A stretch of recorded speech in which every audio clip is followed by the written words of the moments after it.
We'll call the Thursday, July 6, 2023 Town of Rome Board Meeting to order. Roll call, please, starting on my left. Capel here. Minter here. Jumati here. Cole here. Certify the posting of the meeting, please. I certify that on Monday, July 3rd, 2023, the agenda for the Town of Rome Board Meeting for Thursday, July 6th, 2023 was posted at the Rome Town Hall at 12:55 p.m., Quick Trip at 1:05 p.m., Nakusa Port Edward State Bank at 1 p.m., and emailed to the Wisconsin Rapids Tribune at 12:50 p.m. Item number 4, approve the agenda. I'll move approval as written. As amended. Second. We have a motion and a second to approve. The amended agenda. As amended. Sorry. At the last second you said that. We have a motion and a second to approve the amended agenda. All those in favor? Aye. Opposed? Motion carries. Number 5, Pledge of Allegiance. I pledge allegiance to the flag of the United States of America and to the republic for which it stands, one nation, under God, indivisible, with liberty and justice for all.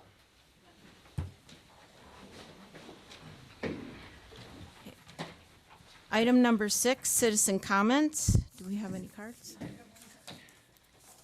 Okay.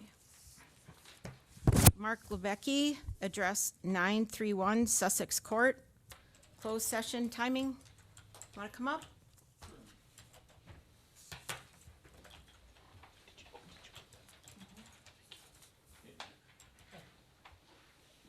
Good evening. Mark Lebecki, 931 Sussex. During the last couple of meetings, the board has gone into closed session early in the meeting, and the other public business was put off to whenever you got back. I'm questioning the logic of that, because it seems like it's kind of favoring the special interests that the closed meetings are called for, as opposed to the public interests that concern the whole town. And so whether we have individuals present in the room or watching on television, they have to wait for Lord only knows how long until we get back to public business.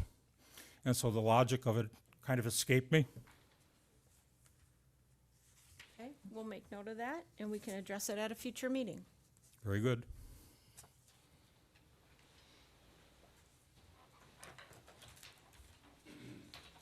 Put that on the agenda for the next meeting.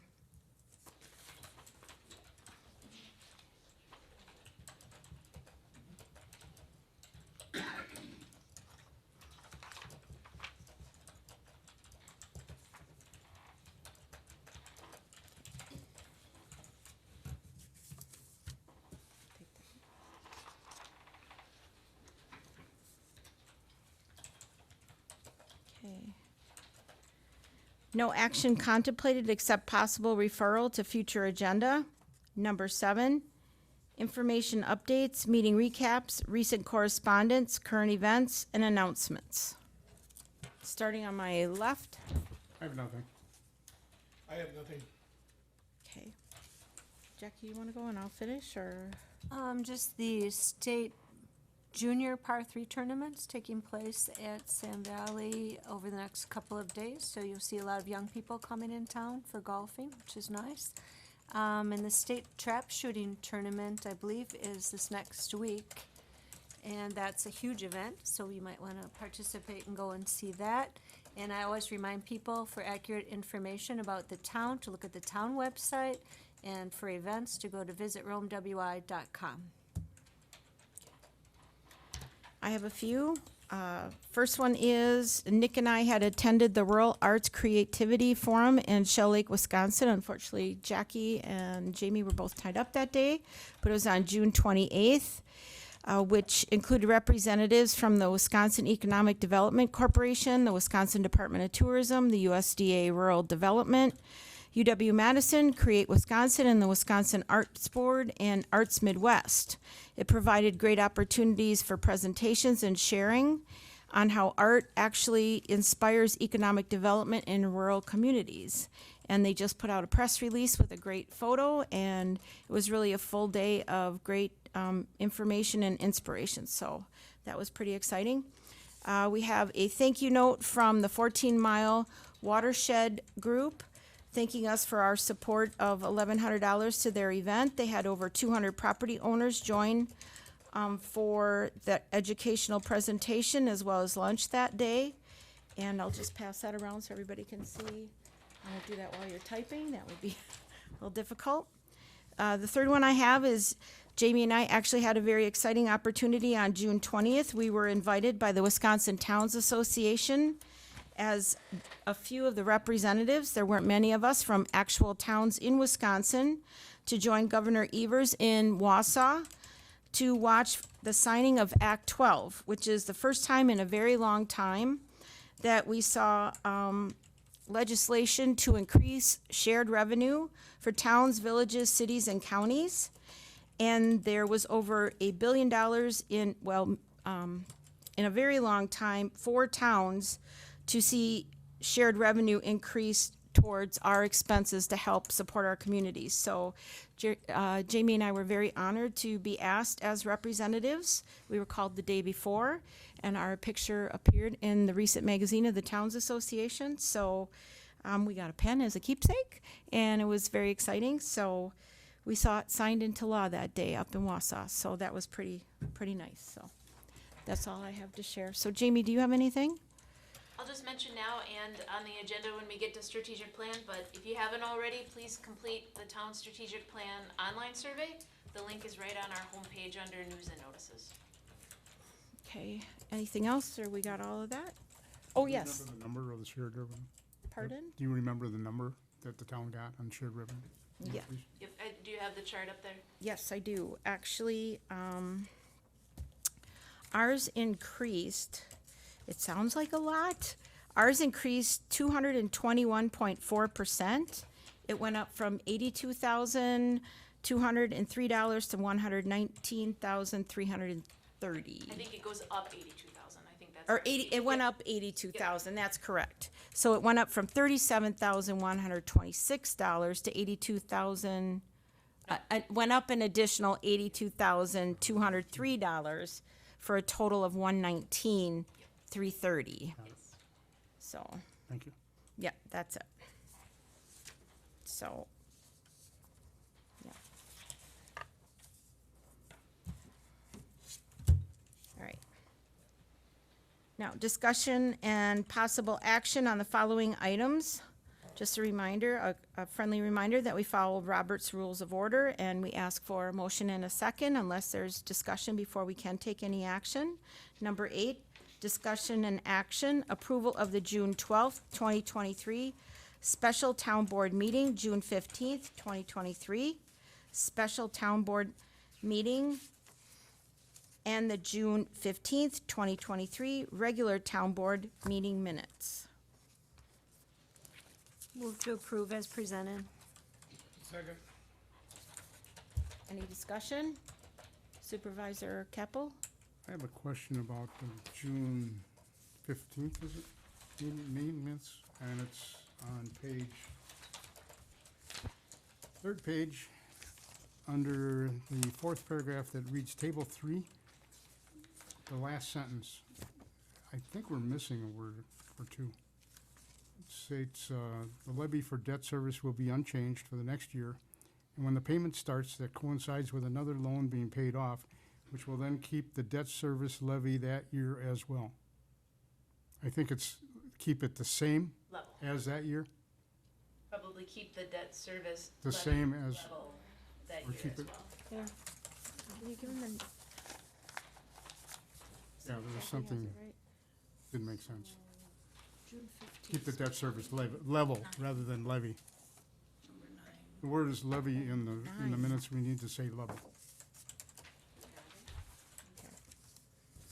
Third paragraph, Table 3. Table 3 paragraph. And then I have one other thing, I believe in item 18 on page 5.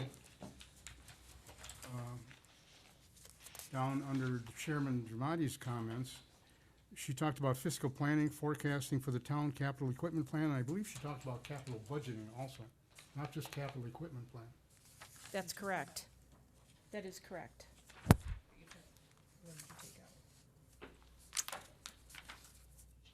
This is item number From the previous one? 18. Well, that's on the road meeting. Oh, that was on a different one. That's on the road meeting, right. Capital budgeting and, right. Number 18, Jared Jumati's comments, forecasting for town capital equipment plan and budgeting. Yes, that would be correct.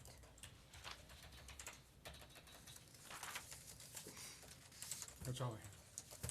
So then, you wanna amend your motion, Jackie, and then amend Move to it? approve the June 15th special board meeting minutes as amended by Supervisor Capel. And you'll amend your second then? Amend your second? Did I second? If I did, I'll amend my second. Okay. All right, we have an amended first and second. All those in favor? Aye. Aye. Opposed? Motion carries. Thank you. The town board may go into closed session pursuant to Wisconsin State Statute, Section 19.85, Sub 1, Sub C, considering employment, promotion, compensation, or performance evaluation data of any public employee over which the governmental body has jurisdiction or exercises responsibility. In closed session, the board will, and we'll scratch out A, conduct exit interview of former Rome Water Utility Director as he was not able to attend this evening. B, consider promotion, compensation, and benefits of the zoning administrator. C, consider compensation of Rome Water Utility Office Manager Accountant. D, review employment offer for clerk treasurer position. Roll call vote, starting on my left. You need a motion. Oh, I'm sorry, motion? I'll move that we go into closed session pursuant to the proper statute stated. Second. Okay, roll call vote, starting on my left, please. Capel, aye. Minter, aye. Cole, Jumati, aye. aye. Sorry, Cole, aye. Jumped the gun. Sorry, no problem. All right, we'll go into closed session. We will exit into the other room. Just remind those that are here that the cameras stay live and go out live to the community and the mics stay live while we are out of the room.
you're gonna insult the people that come, that isn't exactly the responsibility of the board.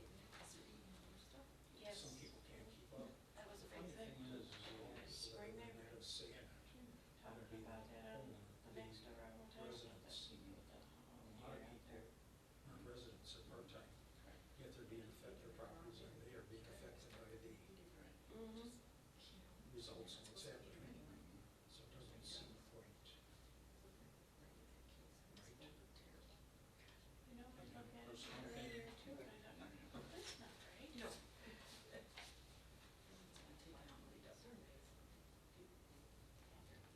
Well, that was the idea. The same thing with asking them to do certain things, different question for the townspeople about their thoughts on the solar project. But they kind of covered that too. See what the people want.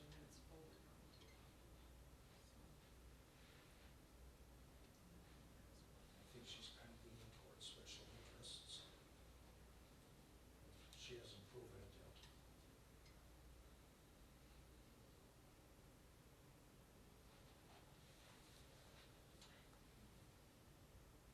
There's the deer concern. And that's another thing. They're looking at 18 animals, 16 animals that they would be authorized to take. All the hundreds that we have, it's not really a regulate.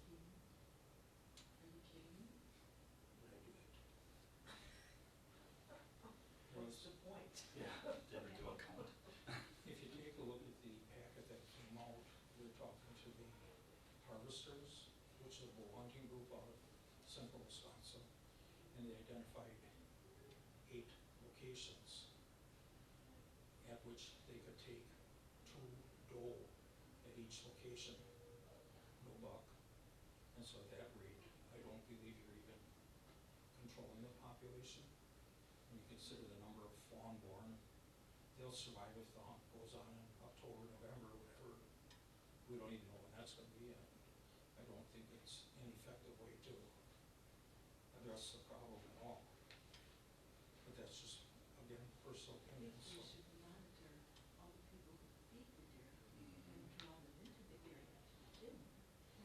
That came up on Roman Chatter today. Sally Geiger had mentioned something about, well, whatever, everybody's entitled to an opinion. And she just said that, you know, the deer were here first. The deer don't pay taxes, the deer don't pay for damages, they multiply and that It's not deer managing, it's they have to manage it. effective deer management was, you know, as part of the DNR's job. But they sometimes are more worried about other things. They have their hunting season, which is management by definition, right? Remember, yeah, the purpose of it. Is it effective management? That's debatable. So, you know, it's one person's opinion versus another person. So, Everybody in our neighborhood say, well, there's too many deer. They're on everybody's property and causing problems. we had a lot of people around this weekend who were on the lake, and they were complaining about being rocked on their boats with their wake boats, on their pontoon boats. Kids getting knocked off of skis and tubes, which sometimes they do that on purpose, but sometimes little kids don't have any option, you know. And so maybe we should just keep the kids off the lake while the big boats are out there. And never mind the shoreline damage, because people with the big boats have their big boats, your shoreline isn't that important. Why do you think the DNR deer management hunting program is questionable? With the growth of what we had back in 1970, we had, say, 4 or 5 deer in our neighborhood. Right now, we've got 17 to 20 of them, so it's been growing. There is no hunting in the area, which is reasonable, because it is a residential community, but we've got less hunters now than ever, and the deer population seems to be growing. I don't know if it's exponentially, but it's certainly growing.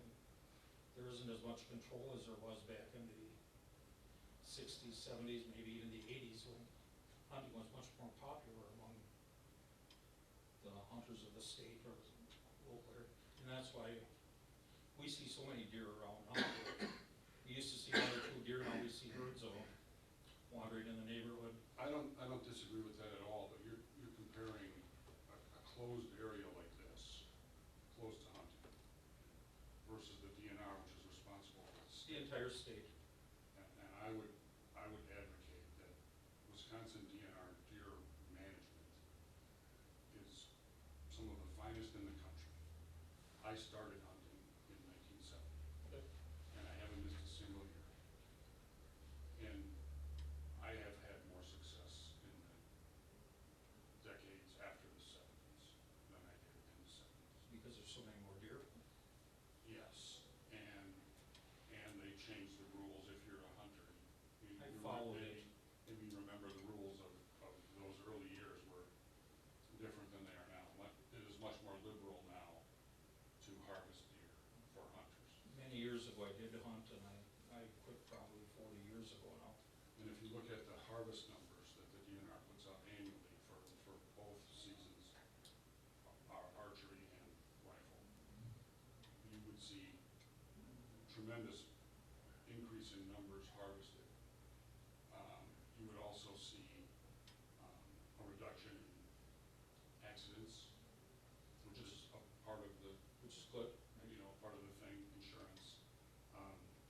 So while I am in favor, and one of the reasons I'm here tonight, in favor of reducing the herd here, and if your numbers are accurate, about 8 deer or whatever you said, that's ridiculous. I mean, in my yard, I have 8 deer at any moment. Yeah. I mean, that absolutely I too think many. what has happened, and it's not anybody's fault, as the neighborhoods developed, there was less hunting, more of a protected area, and the deer seem to realize where they are safe. And so I think if I'm not mistaken, a doe can spend its entire lifetime on 50 acres of land. Correct. And with that, the only thing that'll chase it out of there could be dogs, wolves, predators, or hunters, or a buck deer, which are during season. But if it's a protected area, you eliminate the hunter thing. Our wolf problem is very minimal around here. We have some coyotes, wild dogs, any dog, I guess, but. There's not a lot of predators for deer. Exactly. Rome, yeah. Cars, yeah, fenders. I disagree with that completely. You don't think there's predators? Oh, there's a lot of predators. But that's I think on the fringes of Rome, not in. There are like that. coyotes in our neighborhood all the time. We've been There all, are wolf tracks on our property, there's, just off the 10th Avenue, we have 40 acres, there's huge wolf tracks. Yeah, but that would There's be protected predators fringe area, it's not all land, over. it's not land. the funny thing is, We we have were out coyote doing hunters that snowmobile come right in trails. our neighborhood by the trap chute, that's where we live. Mm-hmm. They get 10, 12 coyotes every time they go hunting. Cause on Kingsway, there's nothing. That's correct. There's nothing. That's There's my at least neighborhood. 30 to 40 deer, easy. There's. Yeah, there's no predators. I've never seen a coyote, and I'm right off of Kingsway. You get in rut season, the buck will come after you. Well, I haven't Yeah. had I've had that.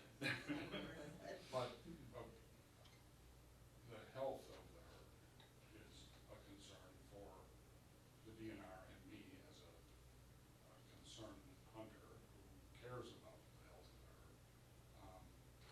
And, people, and I'm talking about kind of the residential areas, lakefront owners or people in the communities on the lakes. Feed them, and they don't have anything to eat. Kingsway is a good example.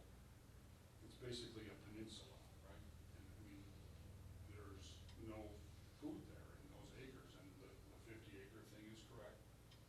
And people say, well, they swim. Well, they can swim, but they don't, that's not a preferred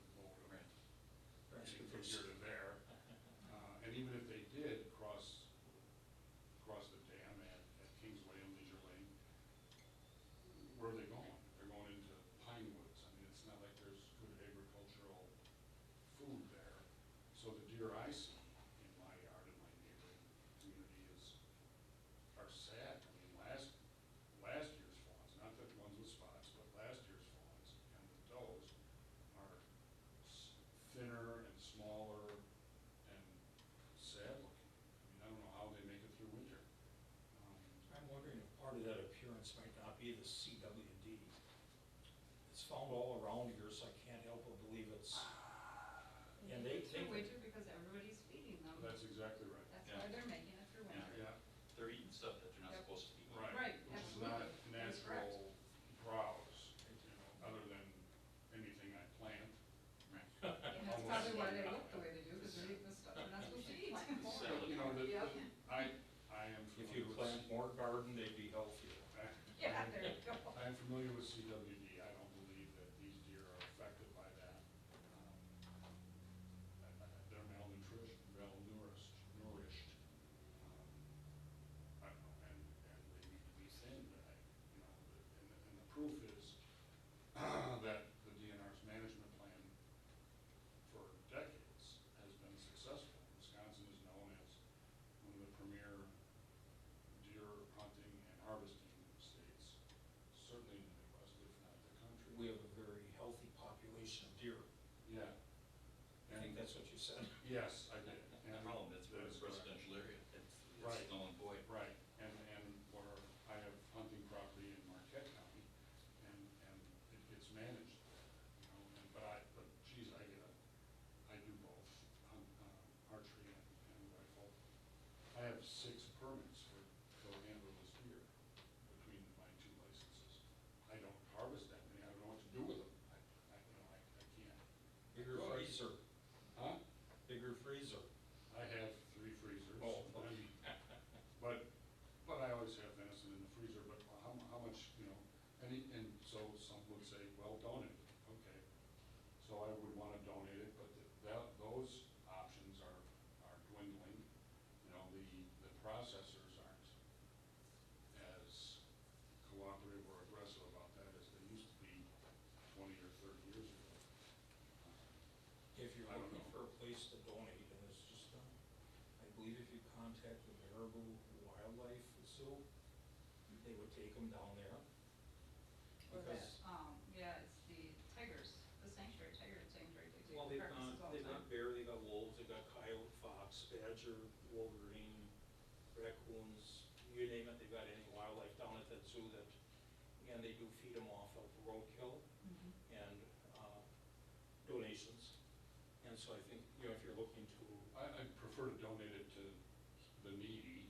you yeah, know, or- we all would, which is logical, but, But yeah, that's an idea, I didn't know that, that's an idea. and I would call before I make the trip. Yeah. But, when we hunted 40 years ago, they were either kind of like pine-fed deer or they were corn-fed deer, depending on which area of the state you harvested from. If you harvested corn-fed deer, it was almost like eating beef. You harvest pine-fed deer, and it was a little bit like eating your shoe, as far as flavor and all But goes. that's a choice you can make. Yeah, right, You know, right. where you wanna go. Right, absolutely. Where I hunt is definitely agriculture, and that's not an issue. I feel it is a concern for Rome now because of the growth in the population we've seen. And where you think there's too many right now, they're underfed and all. I don't think taking 16 deer out of Rome a year is a control. It's not really efficient. If I read the paperwork correctly Save your money. online, and that's what it looked like. Perhaps, but we don't, I don't know the science, I don't know the surveys, I don't know the actual numbers, The DNR does. Right, I think I know what I see, well, I do know what I see, but I don't know how that relates to. We get impressions from what we see. Did they actually do a count that's on I don't the know that. peninsula? I don't know that, I'd be surprised if they did. Yeah. And, so to do a drive, you get a count. Well, there's, you count fawns and do the math. Okay. There's ways to do that. But there's a lot of deer. I agree. Now, the argument that you were talking about, this lady online makes, is they were here first, and it's nature and all that stuff. But, I could debate that with her a long time, but I don't care to get into that with her. She'll turn you off anyway. I know, yeah, I'll get She kicked won't out. debate. I know, I'll get kicked off. Would have hurt. I don't know.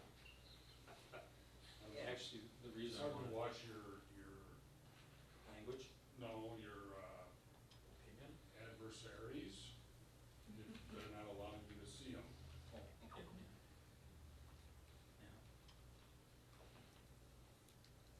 best way to know your enemy is to listen to them.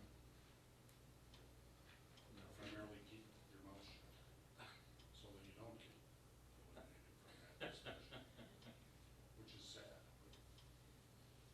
It's a little bit like judge, jury, and executioner, the way she runs to that, but, I refer to it as queen, oh, like same such thing, yeah.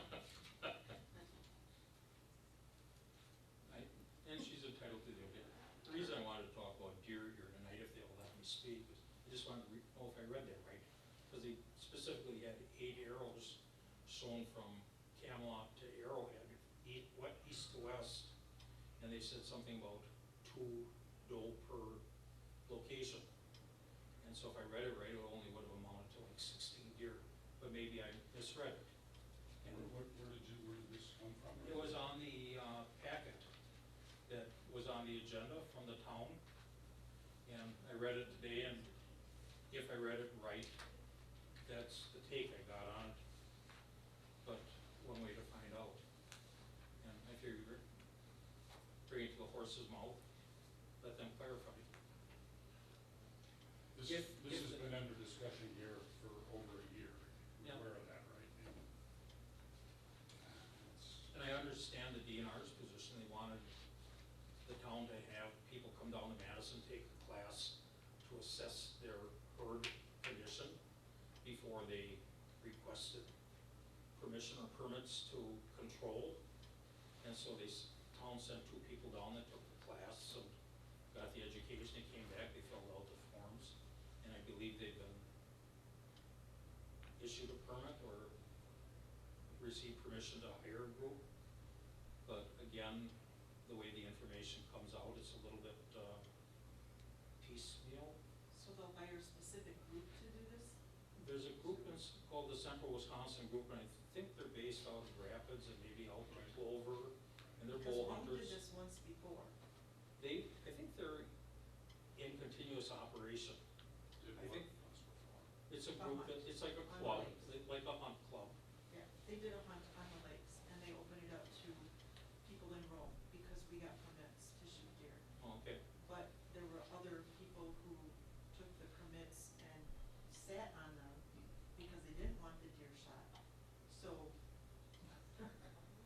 it was like, No, I was told, what's the point of that? archery wise, I can hunt my own property, which is in Rome. Like you said, there's no rules, and I don't know what they are now, so. I was told that by people who should know. But I'm not anxious to do that.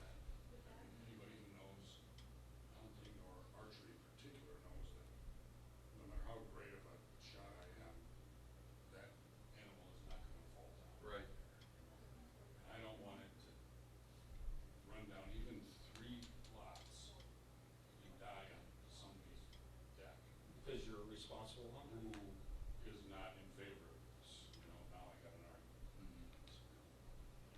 I wish I could do better than that, but I'm hesitant to do that. Here with a big rope on it. And Like a whale harpoon. truth is, a good number of my neighbors are in favor of it, and it wouldn't be a problem, but there's some that it would be a problem, which is bound to be, then everybody has their own things. Some of them open their garage door and put corn out all winter, and then as soon as that garage door opens, they show up. The 530 feeding. Yeah, that's right, that's exactly right. And they come through my yard, and it's fine. They just live near me. I heard about it. No, I'm waiting the other end. I heard about it. Okay, yeah. It's out. It's one of the lesser advertised restaurants in Rome. Yeah. They come running. Really? Yeah, they do. Yeah, they run through my yard to get there. See 'em. I had a neighbor who lives across the street from me, the lady that does that. After hunting season, after rifle season. Remember, the mics are on, so we gotta be careful. She had something like Too late now. 45 or 50 deer in her driveway, 17 of which were adult bucks. After the season, well, that's almost unheard of, by that time. You would not normally find that many buck in one place. Not Nor would you find a herd that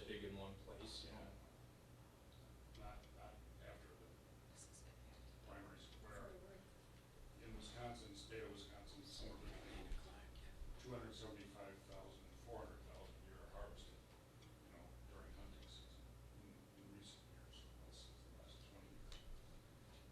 That's ridiculous. It would be nice if the DNR would send a rep in and, for things like this, and just update you on facts and figures. But they're busy too. And there's probably this discussion goes on everywhere, more places than here. Absolutely. I believe it's a statewide problem now. Waukesha didn't used to have much for a population, now they do.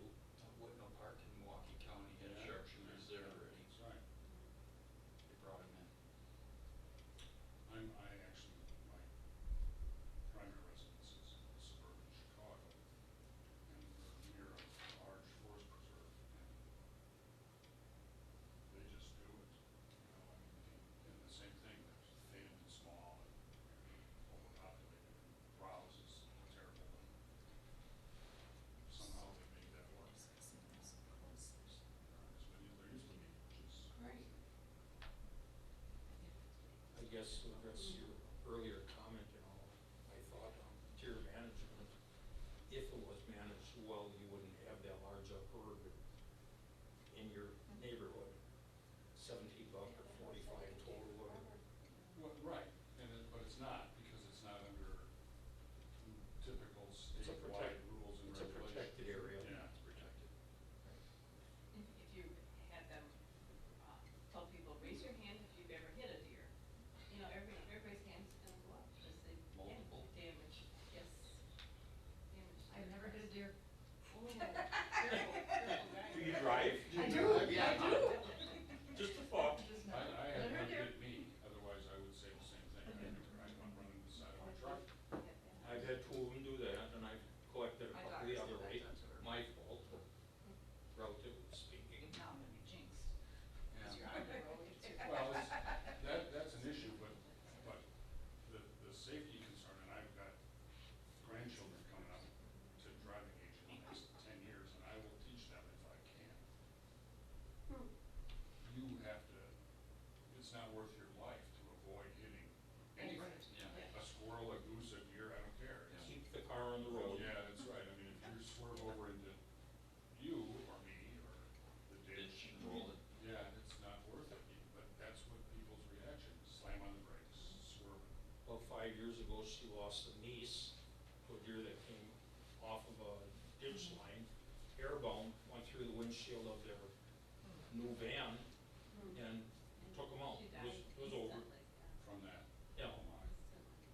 And so, to say nothing of minor damage, $6,000 per accident, I think is what they estimated it as now, so, Yeah, it's just kind I of. just had a neighbor hit one on D for, and the car was drivable, but $4,000. Cheap. Set off cheap. I guess. But guess what, we all contribute to the insurance rates. Yeah. I think that recently I saw something about the most dangerous animal in each state. And because of the car deer accidents, deer in Wisconsin are the most dangerous. So, it's not rattlesnakes, not wolves, not coyotes or bear. Oh, I thought it was skilled. That's Minnesota. They're a lot bigger. I read somewhere, and this is almost, it's hard to believe, but something in the neighborhood of 40,000 deer get hit in Wisconsin a year. I believe it. See me in the road every time you drive around. Think about that for a day, Yeah. that's 40,000. Ridiculous. Does it count in the harvest numbers the DNR gives us? Are you sure? Yes. This is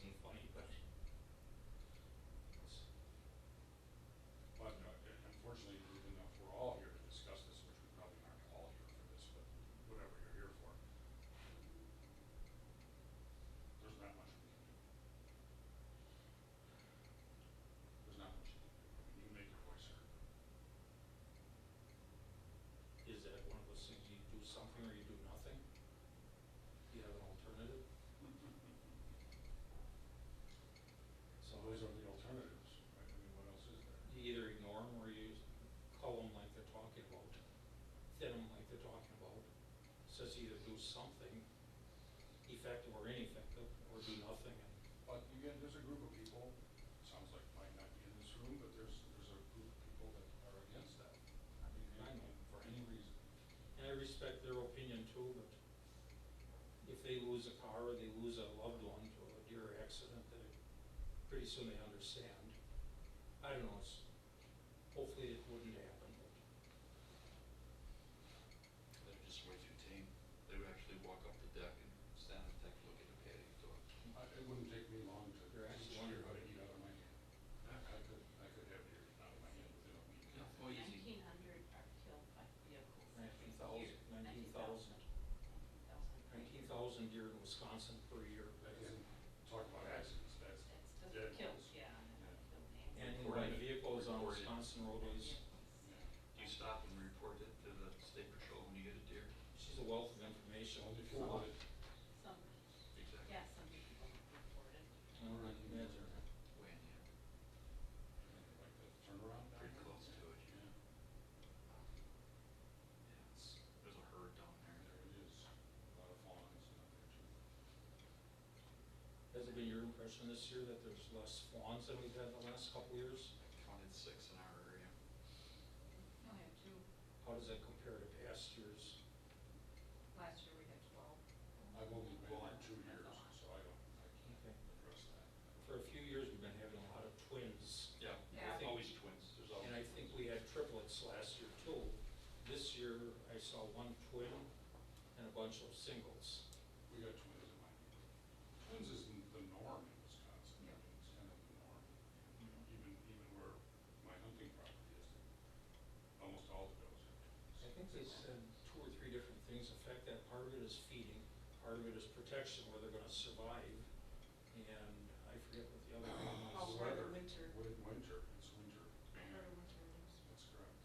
And obviously, we don't get as severe a winter as we used to Not for the last couple of years, we have, for 7 or 8 years now, probably. right? Well, we're hoping the weekend lasts through so we can go test it. Sounds like a fond memory. Right out of the trees. Yeah.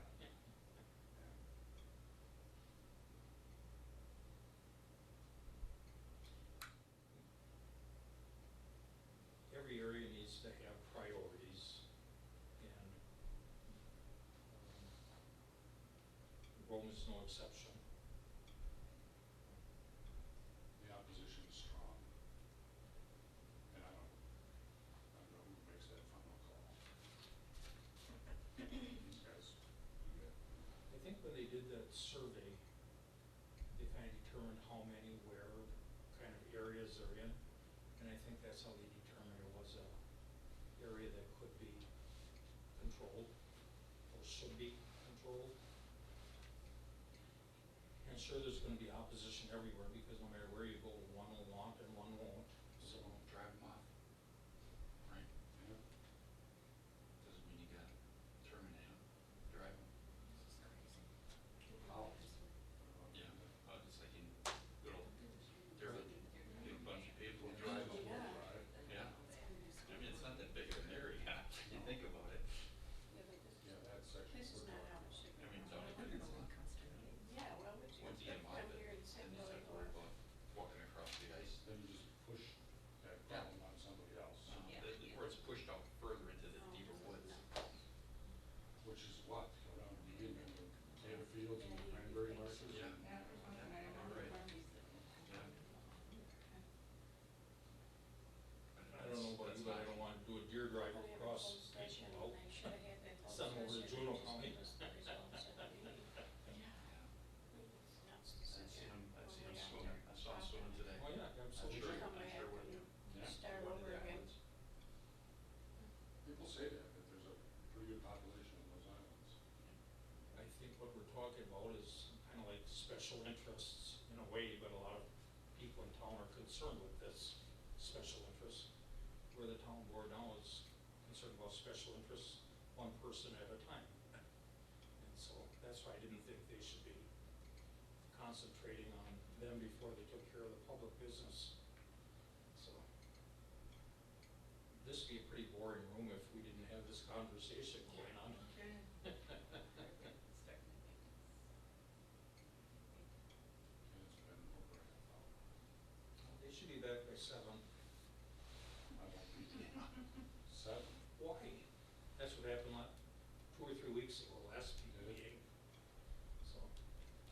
reconvene at 7. The agenda is 5 to 6. We've got all day. Maybe.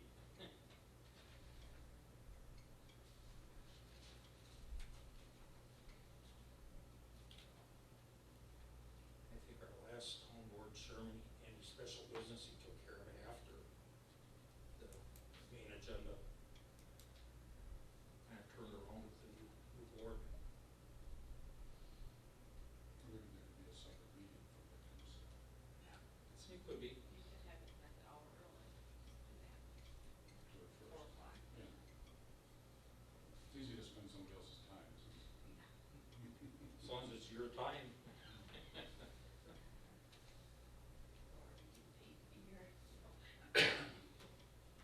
You're paying to be here. You've been a taxpayer for a long time, right?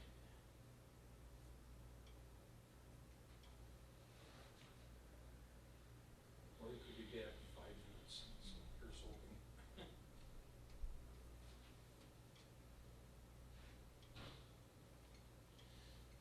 Is that boat traffic this weekend? Didn't go out. Didn't go out? Just heard fireworks, that's it. I had to go out because the grandkids were up and Yeah. tubing and, Are you on Camelot or Sherwood? Camelot? Do you have any of the wake boats out to you? yeah, yeah. I personally haven't seen them be a problem, but if we're gonna take the kids out and do the tubing thing and skiing and all that, we're there at 10 o'clock. And we're out of that by 11:15. It's a pretty narrow lake for that. Yeah. They need to go to the lower. I mean, that would be. Well, that isn't any better. But it's a lot, it's like 2 or 3 times the size. Well, but it's much busier. I mean, Yeah, no, I get it. we did the channel thing with the squirt guns and all that. Yeah, I know. Saturday. Right, Sunday. If I'm not mistaken, the regulations say 8 o'clock, power boating, and it's supposed to be done in a wake speed and whatever. But still light at 8:30 and the wake boats At are. night, you're talking Yeah. about. Right, right. 8 PM, yeah. Yeah, and they're still out and law enforcement wasn't out then, they're off duty now. And so that's when they were doing their thing. There was big law enforcement on Upper Camelot every day. I saw Was there? cops out on the boat patrol. They never made it to Lower. No, You didn't see it, never came through the channel. I saw them, I passed them in the channel on the 4th. On the 4th, Saturday and Sunday, never saw them. I think they said they've got a couple auxiliary officers for that now, so. Well, the county, Adams County puts people out for that too.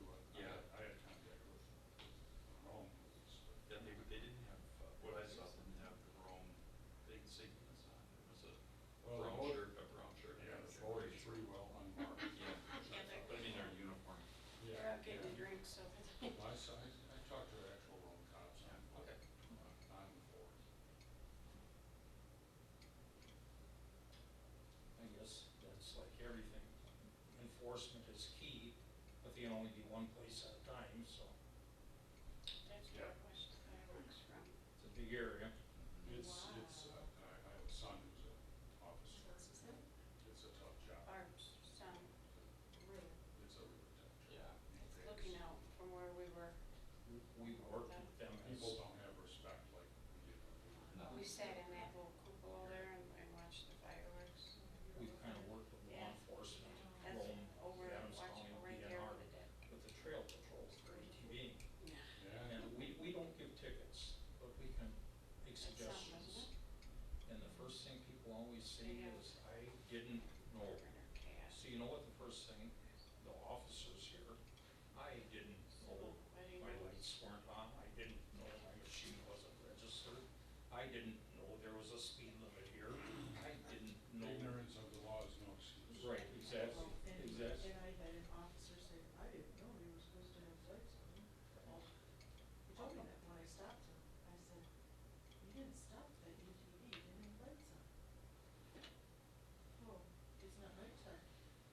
We were over by Quick Trip on Sunday morning, Honest to picking up God, donuts I- and a vehicle pulled in, no lights, a bicycle helmet on the girl in the center, and the passenger, no seatbelt on. So I just kind of waved the time out to him, and I says, it's not really any of my business because I'm not on duty, I don't I said, but you're supposed to have lights on anytime you're operating this vehicle. And he says, oh, I know, I didn't know they were on, though, they weren't on. And I says, and your granddaughter in the middle, she's not wearing an approved helmet. He says, yeah, he says, I knew that. And I says, and your passenger on the other side, I assume it's your son or her dad. He says, right. I says, he's supposed to be belted in the UTV. He says, oh. And I says, but for what it's worth, I says, maybe you can do better next time. He just shook his head and he says, okay. So we finished with what we were doing, coming out, and he waved me over. We were in a UTV also. And he says, thank you for stopping and talking to me. He said, I am retired law enforcement. He says, I should know all these things. He says, I just wasn't paying attention. But as far as my granddaughter, she just had brain surgery and she can't wear a normal helmet. Well, you know, kind of moves you. But like you said, there's no excuse for not obeying the law. Not everybody's that, Forward, right? agreeable with somebody who's correcting them. He was very honest, That's for sure. so you have to respect that. Yeah, oh, yeah. And then daughter will learn from that too, as well as Oh, remember yeah. that conversation. Yeah, it wasn't confrontational at all. So was the daughter in the seatbelt? She was, yes, but she didn't have the right helmet. Alright, And he was in a seatbelt as an operator. it's just the. It's just that the third passenger was, so. All we do is make recommendations. That's all you can do. I think they say now, most violations are about a $200 fine. For Or- not having your seatbelt on, $384. Okay. My husband got popped for that. Has he forgotten since? Oh, no, never. You won't ever let him forget. Absolutely not. $384 for no It's seatbelt. kind of tough to go over 10 miles an hour without a seatbelt on. Yeah, true, absolutely. Yeah, the car will remind you. He's got the little Oh, seatbelt yeah. right in the dashboard. That's right. At least mine does. Yeah. Ours jerks, they It they doesn't- won't go more than 10. Yeah, On UTV, yeah. really, without a, I don't know. Without a Some of the new Really? ones, they won't even let you, start until you put that seatbelt on. Okay. Yeah. But then you buy the. Kit to make it, The I guess it, yeah. Right. Okay, so then there's the story of the guy that perished on Lake Camelot in this Oh, yeah, winter. winter. February, yeah. Because Yeah, he was locked because in. of the seatbelt Yeah. thing, and so I said to my kids, you don't wear a seatbelt on the ice. On the ice, I would never ever wear a seatbelt. But if it doesn't work, That's where you can get the thing there, I guess, it's really computer. Like have them.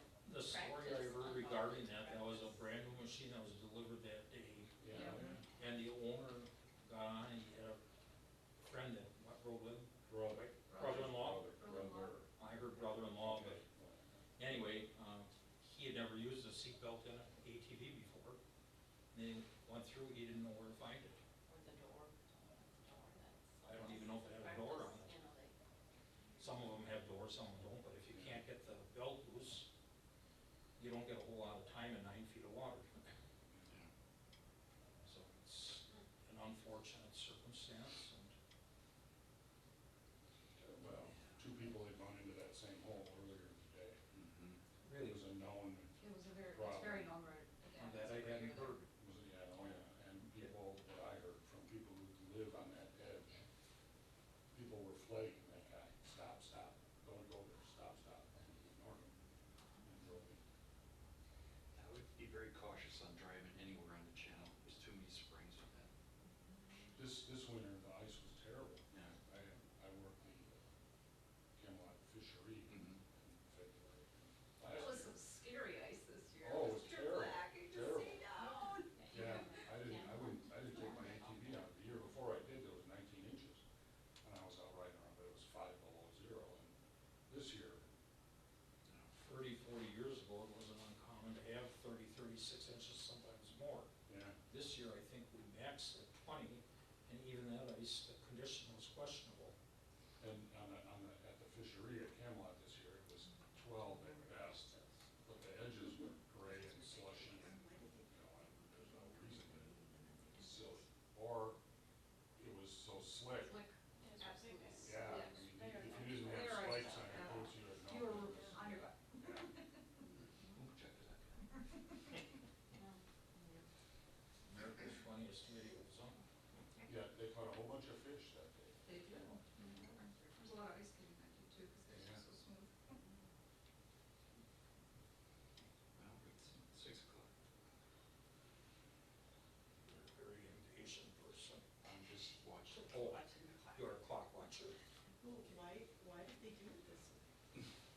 Why did they do it? And That's then why they you went say up there and asked that question. that nobody comes to the meetings. Well, That's why I I'm brought gonna it. come if I knew this. The fact of the matter is, the other chairman didn't do it.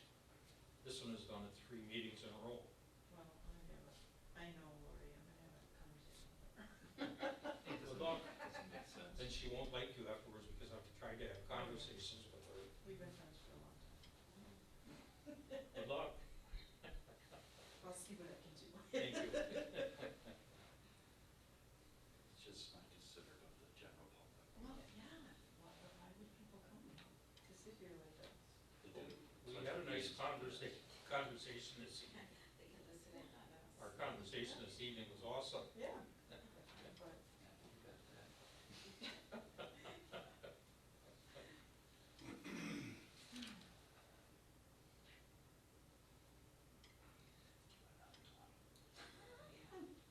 And then what? They mentioned that, our thing was, had an excused absence. They had some tough agenda items to talk about here. Yeah. There's some serious discussion being had right now. What they did 2 or 3 weeks ago, they had a tough question too, and they just ignored it. And she made a motion to do one thing, and they got a second, and then they went out of order, and the clerk treasurer voted before the other supervisors voted, and it passed. So whatever, you know. It was supposed to be Robert's Rules of Order, but she claims to obey it, but she doesn't know it. So she just so is, the things that they're discussing right now, when do we find out? After the As soon as they come back. they might tell you when they come back, or you might read about it weeks from now. No, they're supposed On to the come back agenda with a packet. motion to whatever they decide to do with these items. They've been talking about all these things for 2 months at least. And I don't know if this is finalizing it, or I don't really know. But Because I'm interested in the clerk treasurer because I work on the election board and that's who does the elections. So it's like, we lost a good person and now we don't have anybody and thank goodness we don't have an election till next February. There's nobody in that position now? But I think this is the position where they're making they have somebody in mind? Well, it sounds like it. Yeah, I think they had 2 people applied for it. they did. Review the employment offer, so. What happened to the water guy? That's what they're talking about. He retired. Yeah. Oh, yeah? Chad retired, and he went into private business, or is working with a private business, I think up by Marshfield. And it was a thankless position he had here, but he controlled Rome Water very well, I thought. And anytime he had, I worked with him. well, it- So he retired? He did retire. Good for him. But he's, like he said, he took another position with another company, then he retired from the state. anytime you had a question for Chad, he had an answer for you. And kind of like Brad with Public Works, if you have a question, he'll find an answer for you. But we've got some really good people here. That's what I observed. We don't know Short who's time. I'm just not sure that they're at the table right now. Personal opinion only. It's a thankless position. You're darned if you do and you're darned Doesn't if you seem don't. that difficult of a job. The Rome Water Commissioner. But I just don't know. When you don't have water, then people complain, Then it's a tough and job. it's a tough job. Then it's a tough job. They're talking about expanding the water system for the commercial industrial development, commercial development, Do we have commercial in there? Rome Center. And they're talking, yeah, just, there's a lot of stuff going on around this. This is not the town it was 50 years ago. Well, obviously. What developed the town back then was the lakes development money, and now it's got new money coming in with the golf courses, See that. and they can't forget their past to address the present and future, so It's fitting in that. gotta find a happy medium that considers Seamlessly everybody. then, one is the convenience of contemporary living days. Such are the challenges of life. Charm of rustic sense. Yeah, absolutely. Yep, our charm is gonna be solar panels. That's what Matt read at the meeting. Good for him. It doesn't fit very well. this solar project that's coming in now, that. That'll add to the deer issue. Well, there'll be less place for the deer to be. Yep, we have 2,000 acres that we can't have. Well, Yeah. that, and they're gonna push them all out of there. Well, they're pushing down the lakes area. Yeah. Yeah, with that going, you can pretty much kiss the, snowmobiling and RVing. Well, read the It's, vision it's a statement. foregone conclusion because they haven't really proven that it's a good area yet. And they don't know if they're gonna need 1,000 of the 2,000 acres or 1,200 acres or, But read the vision statement up there, yeah, right. you know, Is there room for interpretation there? well, We have missions, yes. We have vision and we have values, so. We were riding through, I think it's the town of Grant, just off east of here, and they've got that prairie chicken area there. And for as long as I can remember, it's been kind of like prairie. Well, they say when these solar fields go in, they plant grass under them, and so they stay grassland. And so it would almost seem like that, as big an area as that is, it would almost seem like that would be more ideal. And it's not that far from here, so the utilities buying the service, the solar service, would probably be the same ones interested over here, where is Grant now? just out east of here, up in Portage County, Is that off of App? just, There's App You. and, goes up into Kellner, right? yeah, Okay, and just east of that, right side, east side of the road is the town of Grant. And a little further north, and I'm not sure if it's in Grant either, but I think it's there also. But they have prairie chicken area. yeah, there's one. And it's been that way Yeah. for, and sometimes you do see prairie chicken there, but not very many. But something they didn't address the other night is the life expectancy of those solar cells being 20 to 30 years. And and then what the- do you do with them? And they break down at that point, and then they start leaching chemicals off the solar cells. And if I'm not mistaken, the chemicals they leach off the solar cells is primarily a cadmium chemical, which would be a groundwater pollutant. And so, to me, it almost, you could almost waive that area off for any future development. And they have to bury them to get rid of them. Just like the wind, Well, those windmills. well, they're starting to recycle those now too with grinding and vulcanizing or whatever. Every time you pick up the news, you find a different process being developed for handling problems, which is inevitable. But yeah, it didn't seem to match with Rome's recreational reputation. Exactly. Well, and that's a personal opinion too. And who's gonna wanna come down 13 and see Well, they say you won't see it. solar panels? They say you won't see it because they'll have barriers planted and, You see my Oh, Ranger that's Road? pretty. Yeah, let's see You see my barriers. Ranger Road? Only if you drive down Ranger Road, Well, right? yeah, but who's gonna drive down 13? You're gonna see them every day. Or D, Or D. or leisurely.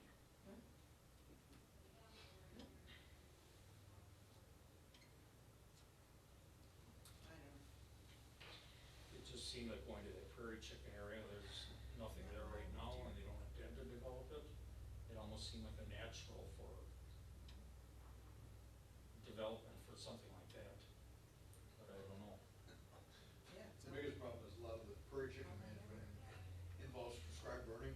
They probably don't like that around solar cells, so. Yeah, okay, and I guess I've never seen a burn go on there. I've seen very few prairie chickens there either, Yeah. but I can't honestly say I've seen a burn go on there either. And so, they've got some of it straight out east here in Leola, right? Well, has ever seen roasted chicken?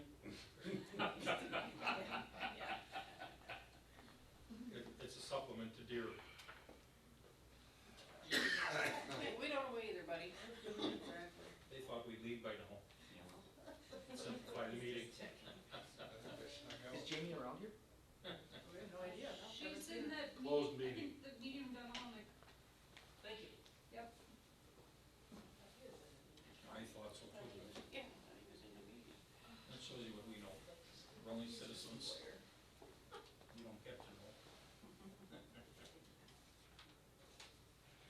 I'm glad the microphone is on because I Legal think, advice on the clock during this closed session? Okay, well, I've enjoyed this conversation. I'm not here to sit around for an hour. Deliberate Well, night, you could go home and watch Yeah, it on but- channel 300. if you got cable. if you sit around till they come They back, stream it on you the will come website. back in 2 weeks and you will be motivated to address them. Nice chat. Good evening.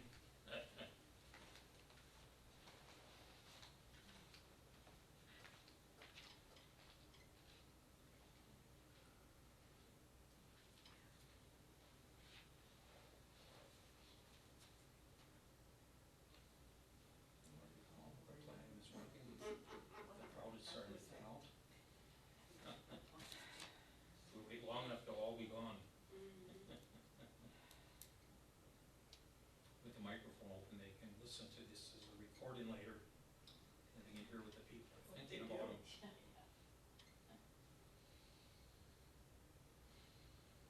The only thing is they don't have to do with the microphone, I have to address them directly. Yeah,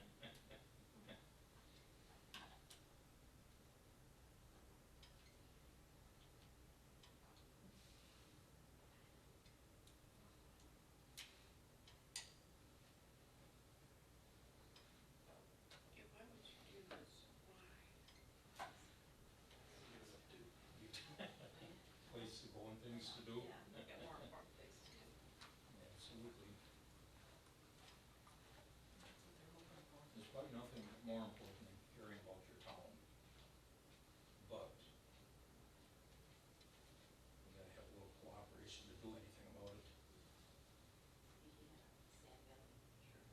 Yeah, and it's Michael from Sand Valley.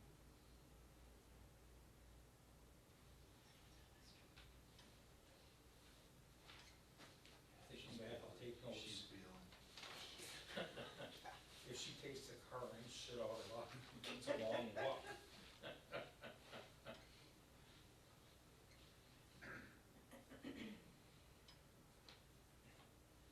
I don't think if anybody listening on camera at home, they should be getting some laughs out of this. No, I know the bar phone. They might come back. Shh, everybody button it out. You, sir, are a genius. Media management 101.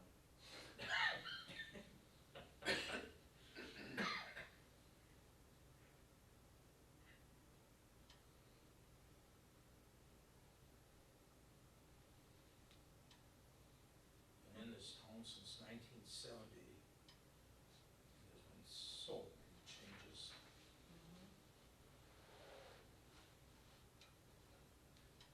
It's not Wish coming we in could good go way. back and start over again. Well, yeah, maybe. Do you know what kind of motion to make? Is it a motion, a second, and approved? Yeah. Move second and approved, we go back 53 years, or? I don't think so. 20 years would be a fine. Irreversible damage. It's an awesome community. But it has growing pains.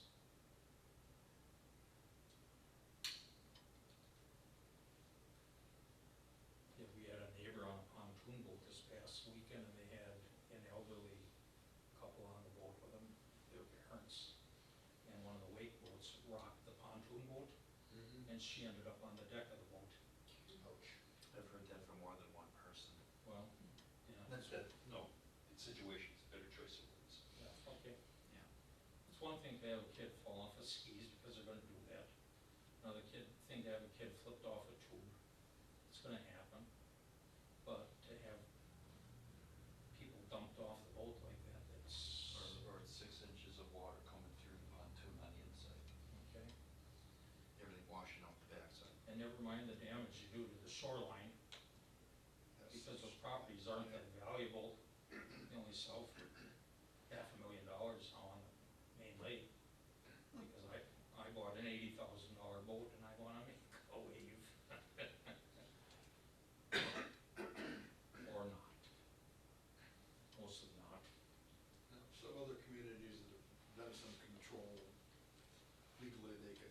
restrict the hours, and they can also restrict the distance for shore, increase the distance from shore.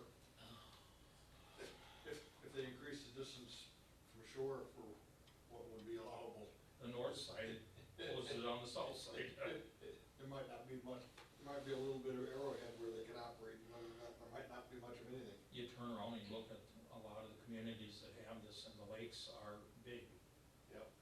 and there's room for, I have no problem with it being on Bidwell. or Geneva, or Gogebic, or. Yeah, sure. The only thing is, the turbulence beneath those boats goes down 15 to 16 feet. Yep, so you're, The average depth of our lakes is 16 feet, so you're disturbing the bottom of the lake, you're turning it up. Well, I don't think that's exactly what the DNR wants for fish habitat or anything else. Does it disturb the fish cribs? I don't know, probably. Does it, what does it do to the silt and everything that's down there? Does it bring it up? Does it disturb the phosphorus or the nitrates that are down there already? if you're stirring up the, adding more nutrients, Storing up the nutrients that didn't, I don't know, to me this isn't the right place for wake boat. But that's a personal opinion again. I've never had the right personal opinion. I was gonna ask That's you a not question. funny. I was gonna ask you a question about the UTV trails. Sure. Have you noticed a difference in them since we've got that, Greater? grader? Yeah, it's definitely better. Well, I was out there today and I noticed that I think it's digging so deep that the trails are so soft. The sand is deep. We've had that in the past and it might I be. think it's more so now. No rain. I had to ride in four-wheel drive most of the way on those trails Okay. to get through. Have to address that with the club and maybe they can skim it more than, I didn't think they were going any deeper, to be honest with you, but I don't know It just because I'm seemed not like operating. the sand was really deep. it's probably worse during this drought too. Yeah. Absolutely, yeah. Right. We used to have down in the Bentleys what we called sun sand, and that, I don't think there was any clay in it. And because there had no clay in it, it never got solid. If, after the rain, it would be relatively solid for a short time. But you drive through there, and you'd have to go to a four-wheel drive to go up a hill or whatever. It would get so soft that, but now with all the road routes we have open, more people prefer to be on those than on trails. Cause the road routes go, you know, you can go to Coloma, Plainfield, Oh, yeah. Hancock, Yes. Westfield, you name it, you can go to Portage, you can go to Illinois if you want. Well, you can, what are you laughing at? You've got a weird sense of humor, sir. It's like, well, that must be fun to follow that route now. Well, there's only a couple routes, and some of it is dirt roads, and it goes out, you cross the river up here, you get down through Juneau County, and you branch out down through the seven-county alliance down there, you can get out to the Mississippi River. You take the right route, and you can go to the UP. I'm not that big a rider. Well, you could be, that's what it would be. No, I don't even do the, A couple weeks ago, we rode out to Black River Falls, what do you call it? and it was a 215-mile round trip. But some of the roads and trails out in the Cedar Wildlife Refuge were closed, and so we had to find routes around it. And there are, but, at some of those meetings they've had, they're talking about, adventure riding now. And they've, from Illinois to the UP, from Amherst up to the UP, from, you can cross an awful lot of the state right now. And it's changing by the week. Well, I just noticed. Wild a Rose big is having a, difference. Wild Rose is having a meeting this evening to discuss it. And they're asking, or maybe tomorrow, to discuss it. And, By opening their roads? opening some of their roads, not all of them. But then here in Adams County, we had the referendum, they voted for opening county roads. Can we, is eight to It nine is open now. It is. Cause there's no sign and the old one's taken There, down. the old signs were taken down last week. There's a new sign up on at 8th Avenue that Oh, really? says ATV route. And that How big carries is through it? the 9th all the way up to here. the remainder of D West, right? Okay. And so, yeah, it is open now. How big is the sign? It's bigger than the closed sign. Yeah, cause that, no riding was like this. Yeah, but that, and That I'm was, like, no, that was a people trail ride. sign, it wasn't a road sign, so Yeah. Adams County kind of, Cause I haven't seen the sign that you're saying that you can ride. we in. saw it last night, Jeannie, Okay, and I'll so, look for it then. It'd be nice if there was a bridge across the creek down here on 13. So you don't have to go all the way to 8 or down to the dam on the west side. To get from one side of the lake to the other. yeah, well, it's, That would be nice. you don't want them running on the dam between Sherwood and, But there's a bridge over oh, the creek, the you, 14 mile. you wanna make a donation? Well, you gotta make a tunnel. that they're making a tunnel there here for bicycles. Under 13 for bikes, It's yeah. not for UTVs though. Yeah. But. Just, But no you- snowmobiles, just bikes. and With walk. the ATVs, you can cross 13, as long as you cross, straight across on Apache or Badger or Right. Beaver or whatever. But Akron. if you're on one side of 14 mile or the other, you gotta go like 5 miles to go around, to Yeah, get from one right, side to the yeah. other. Well, that's a matter of the club coordination in the area. Should I go crash the meeting? It's been an hour and 5 minutes. Well, Matt should be very happy with you that you are patient enough to wait. He was gonna come to this Would meeting. he wait? He would be, no, he He'd would. be livid. Long time ago. He'd be livid, And he'd yeah. be making phone calls. Well, it's a good thing that you know Lori, because you can talk nice to her. Or tell Matt that your husband had talked to her. Yeah. That would be better, it'd be more effective. It would be. Not to take anything from you, just giving Matt credit. No, you just don't know, Matt, like I do.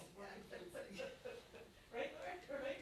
I'm just picturing the volume going up and the heat increasing. That's why I said it'd be more effective. You're way too calm. Too nice. Opposites attract. It's all good. She's been in this position before, she should know better. I mean, she was a Been a supervisor. supervisor for Yeah. previously in a long time. She saw other chairpersons, chairman operate, she should know. Well, this is really discouraging me from coming to meetings, because, you know, I'm like, I should start going to meetings, because I don't, I hear here and there, things that are going on, like, oh, really? You'd like to keep up. Maybe I should go to the meeting. You can watch it on Here and there. television, but then you don't get a voice. Right, And that's no good either. right. And so, or you can get discouraged and you can give up and then nothing changes either. Or you can come back with friends next 2 weeks from now and be more determined than ever. Then they go into closed session again. Yeah, until Everybody leaves, so. I'm thinking it won't happen again because it came up publicly. The fact that they went into closed session for special interests as opposed to public interests. But we'll see. It's kind of an insult to the public, Yeah. I agree. but I don't think she cares about that.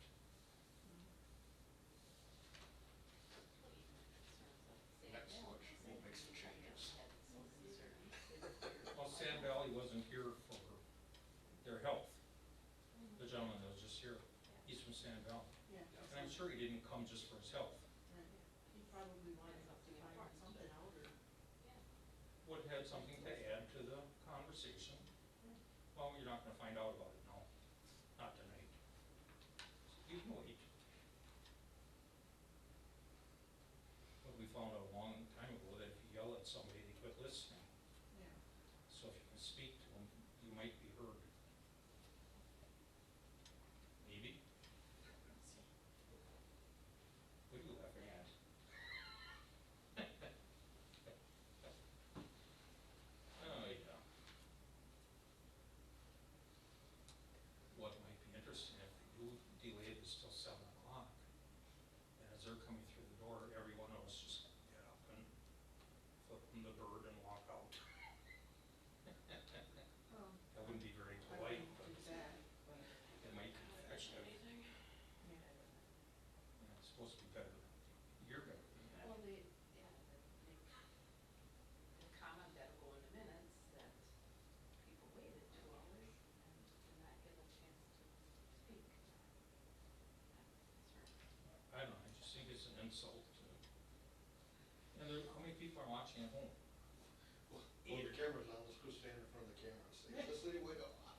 Text this number if you're watching live. Go ahead, Dave, you're a good speaker. The camera will see you and, Throw me to the wolves, that's okay. of course, you know the wolves better than we do.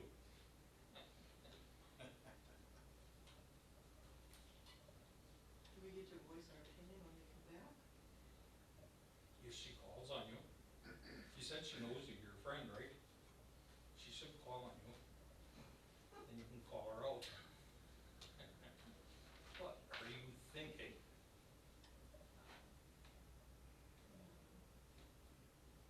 And she claims to be doing it under Robert's Rules of Order. And of all the meetings I've attended with Robert's Rules of Orders, closed session does not go on during the general meeting. Especially not at the beginning of it, maybe at the very end of it. At the end. Yeah. So this is contrary to anything I've ever seen before. Well, yeah. You aren't even on the back page yet. What? You know, it's bad. Oh my God. We'll be here till 10 o'clock. It's past my bedtime. What are you trying to say? It's ruining our fishing. You could have been fishing. No kidding. Anybody bring a deck of cards? Let me check. Okay.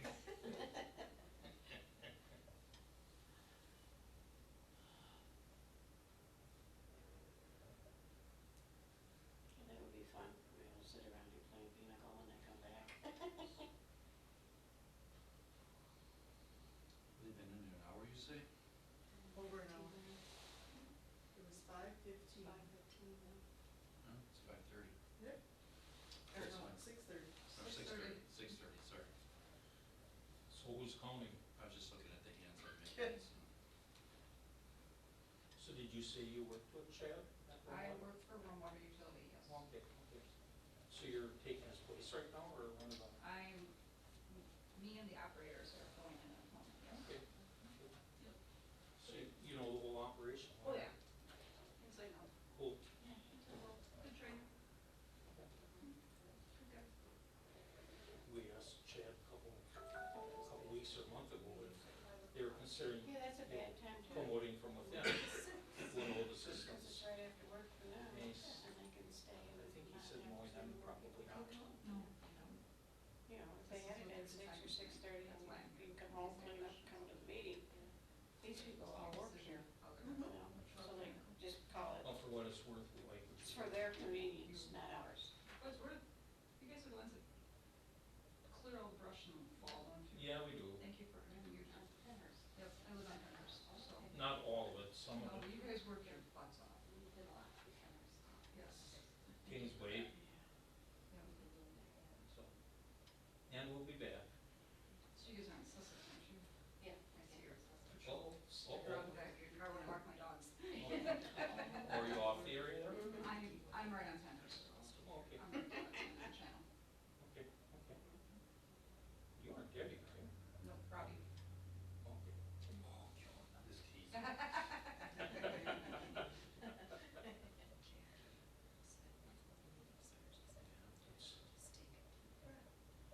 We've gotten permission from some of the other property owners there to drag Or didn't see.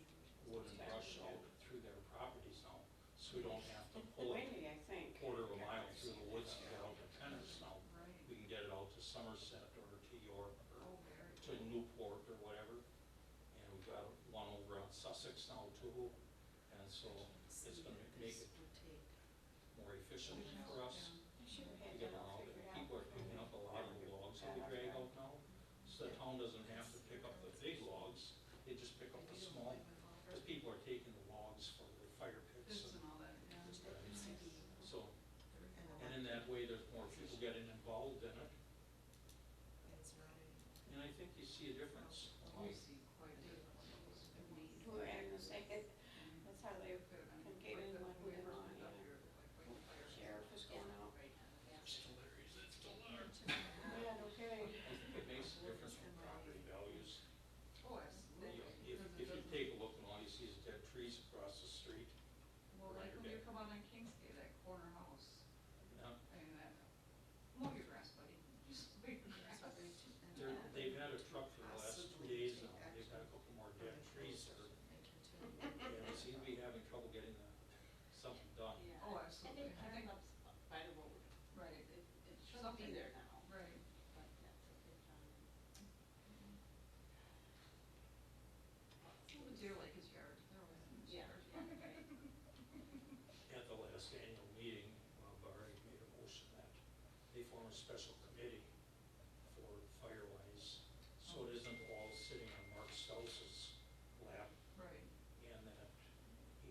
further application, they consider purchasing a skid loader with tracks with equipment on it, either a grapple or a grinder to take care of the trees where they stand. Grapple would pull them out better than the ATVs do. A grinder, you could grind them into mulch where they stand. And so that's, so supposedly the Camelot property owners are gonna be considering that this next month or two now. Isn't there 3 years later ago, wasn't it? Yes. Right? Father's The Day. annual meeting. Father's Day. It was Father's Day, that's what we were on top of. So anyway, we'll see what happens. At least it's on the table, it's being talked Something to about. talk about, yeah. And the town under the old chairman was always willing to help clean it up. And we'll see what happens with our new management. Talk to her friend. Yeah. We could talk to her husband, he would get more done. There you go. Pressure on the poor lady.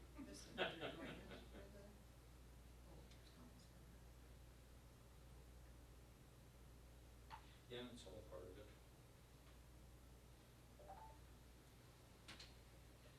I think having some open mic, make some public forum, right? Sprinkle Park or We're still here. whatever they got in there going. I didn't catch your name either. Give anything you want. I'm not gonna tell you who I am. Mike, okay. Well, your name will be on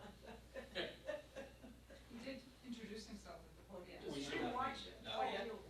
We should all go up under that microphone and President of color. I'm just here. We'll to send Dave inspect you. first, so. Wolf bait.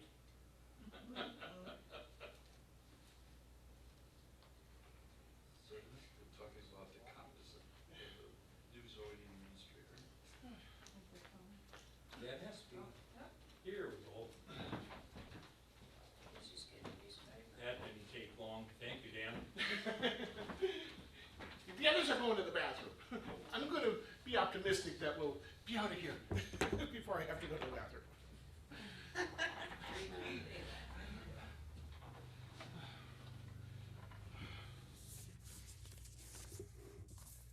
Alright, I lost track of where we are. Okay, that's where we are. Soon.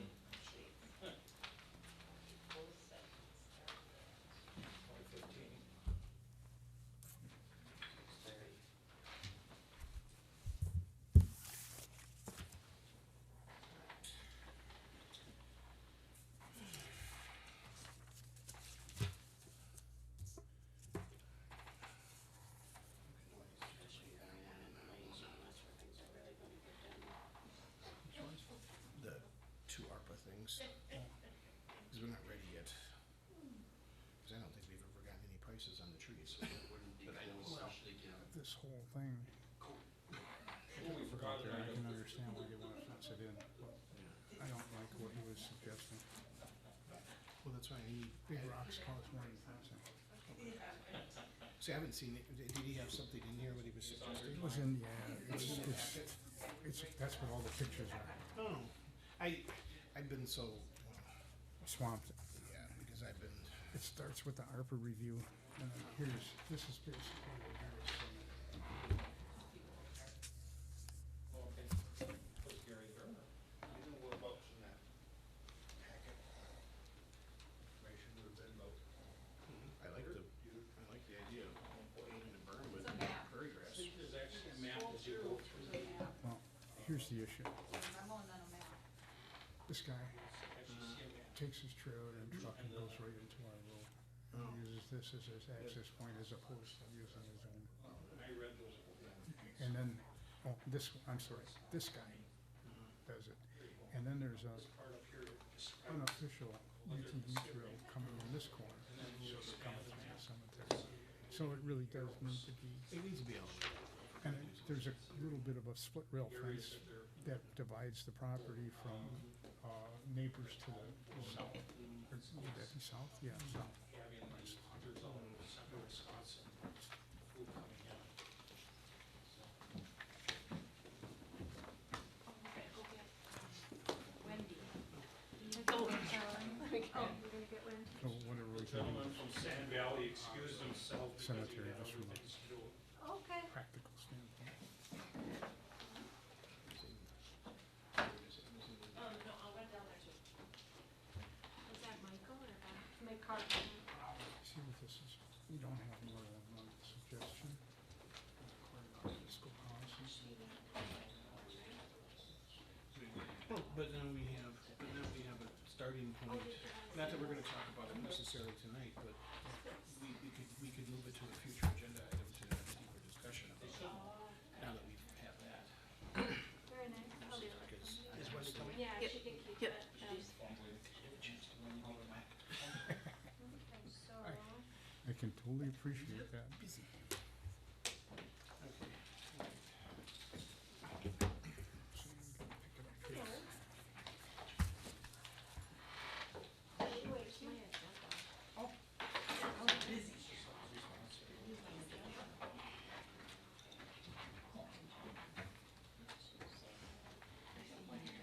Welcome back, Brad. He was working.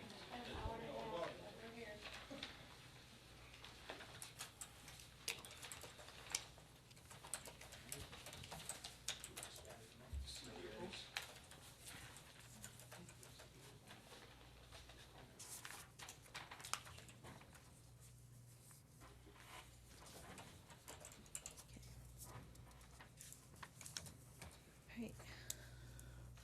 Item 10, the board reserves the right to enter into open session authorized by Wisconsin State Statute, Section 1985, Number 2, to possibly take action from the closed session and continue with the agenda. move to return to open session per Wisconsin statute 19.85 sub 2. Second. Is there any discussion? Take a roll call vote, starting on my left. Capel, yes. Minter, yes. Jumati, yes. oh, yes. Okay, you have a motion? I move as a result of our closed session that we increase the pay of the Rome Water Utility Office Manager Accountant to the dollar amount of $27.85 per hour effective July 7, 2023, to reflect the additional duties that her position entails in this transition period. I'll second. We have a motion and a second to increase the pay of the Rome Water Utility Office Manager Accountant. All those in favor? Aye. Opposed? Motion carries. Item number 11, discussion and possible action, amending net reach payroll program amounts to 70,000 file limit and 5,000 transaction limit with Nakusa Port Edward State Bank per bank policy /request. I'll make a motion that we go according to the Coosa Port Edward State Bank recommendation and increase the amounts. Second. Discussion? There was a memo in the packet just reflecting that we have gone over this dollar amount and the bank has requested this. It's a security measure that they have in place for their payroll software that they use. Okay. So we'll be increasing that amount then, which is currently 3,000 per employee and 50,000 total for payroll, to 5,000 per employee to 70,000 total per payroll? Correct. Okay, so we have a motion and a second. All those in favor? Aye. Opposed? Motion carries. Item 12, discussion and possible action, resolution number 23, appreciation to the Wisconsin Economic Development Corporation, WEDC, for awarding a $50,000 Vibrant Spaces grant for the Rome Town Center Park. I'll move approval. I'll second. Okay, we have a motion and a second for approval of the appreciation to the Wisconsin Economic Development Corporation for the Vibrant Spaces grant for the Rome Town Center. Just a reminder to make sure you sign, because we did add everyone's name to this resolution to provide back to the WEDC. Did you just want to give everyone an update as to what those funds will be used for? So they are for Rome Town Center Park. $10,000 is for signage, $25,000 is for infrastructure, namely the band shell and the structure, the bathrooms, the pavilion. And the remaining is to start the other recreational amenities, the pickleball courts, and the other items that will surround that park area. Okay. So we have a motion and a second. All those in favor? Aye. Opposed? Motion carries. We'll be sending that off to them, and you want to pass around the original for everybody to sign? Number 13, discussion and possible action. Project plans for completing Apache Avenue from 10th Avenue to Highway 13, including the culvert replacement. So there was a memo in the packet. I think I'll invite Brad up to the microphone. After the meeting that we had regarding roads, there was a conversation about honoring the commitment that Draft Discover Romary Family Trails has had to extending the trail system. Brad did have that conversation as instructed at that meeting with Draft, and so this was just an update so we could maybe take it to the next step for getting 10th to State Highway 13 updated.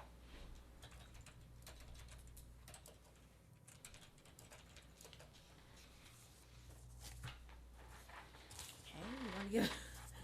I have a Ready to go, question. Brad, do we need to do any land acquisition if we are running that trail on the paved shoulder? Hopefully not. Okay, we should be able We don't know to till we have a accommodate plan it? done, but it should be able to get accommodated, All right. yes.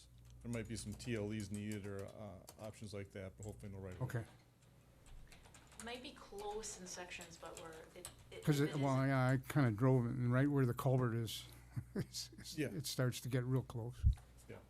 And we would, we've talked previously about having engineering done on the culvert, but particularly if we put that shoulder on it, we'd have to put in a larger culvert, which would require some engineering to make sure that we could take it alongside in that area.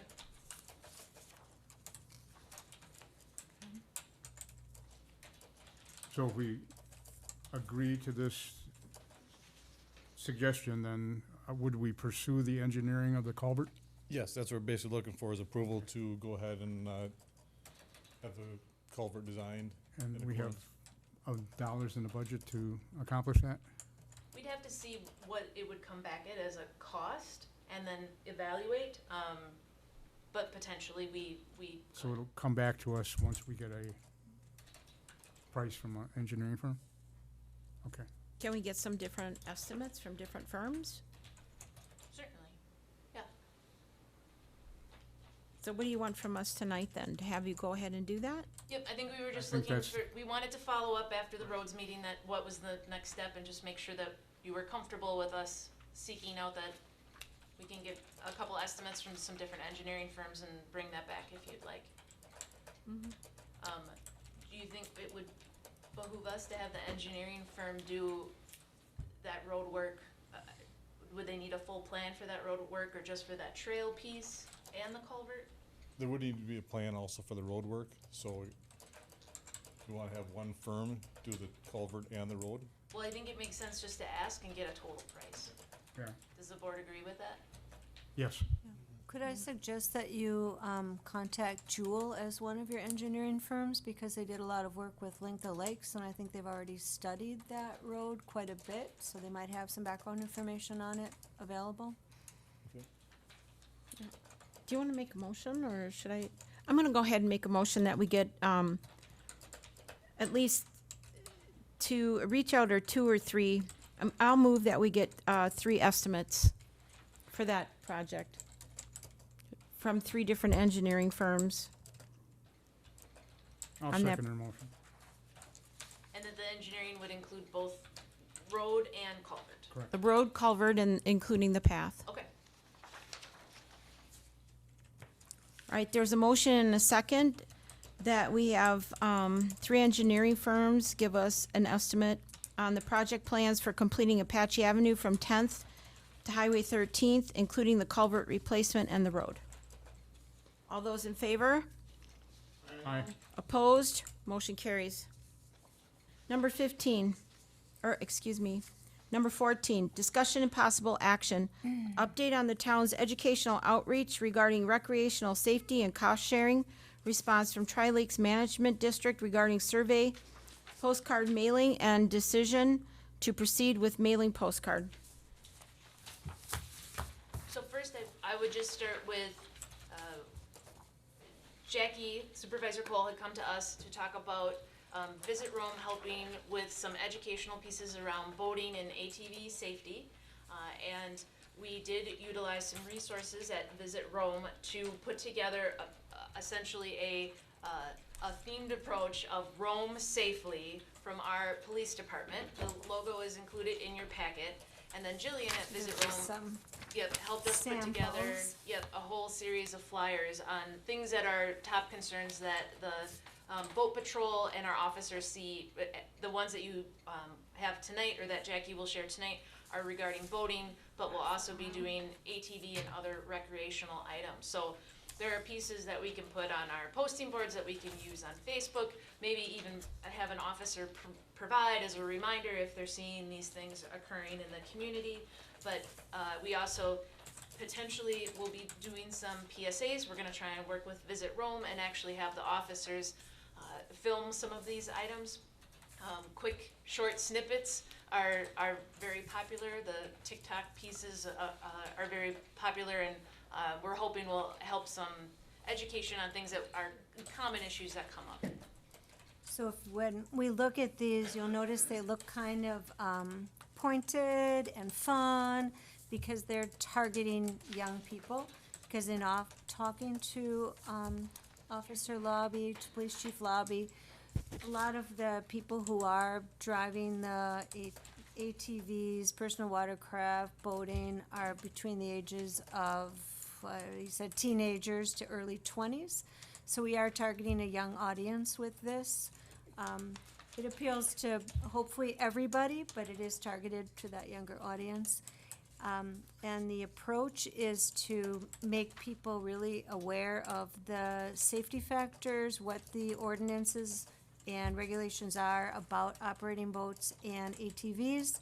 They should be aware, but they're apparently not all practicing what they should know.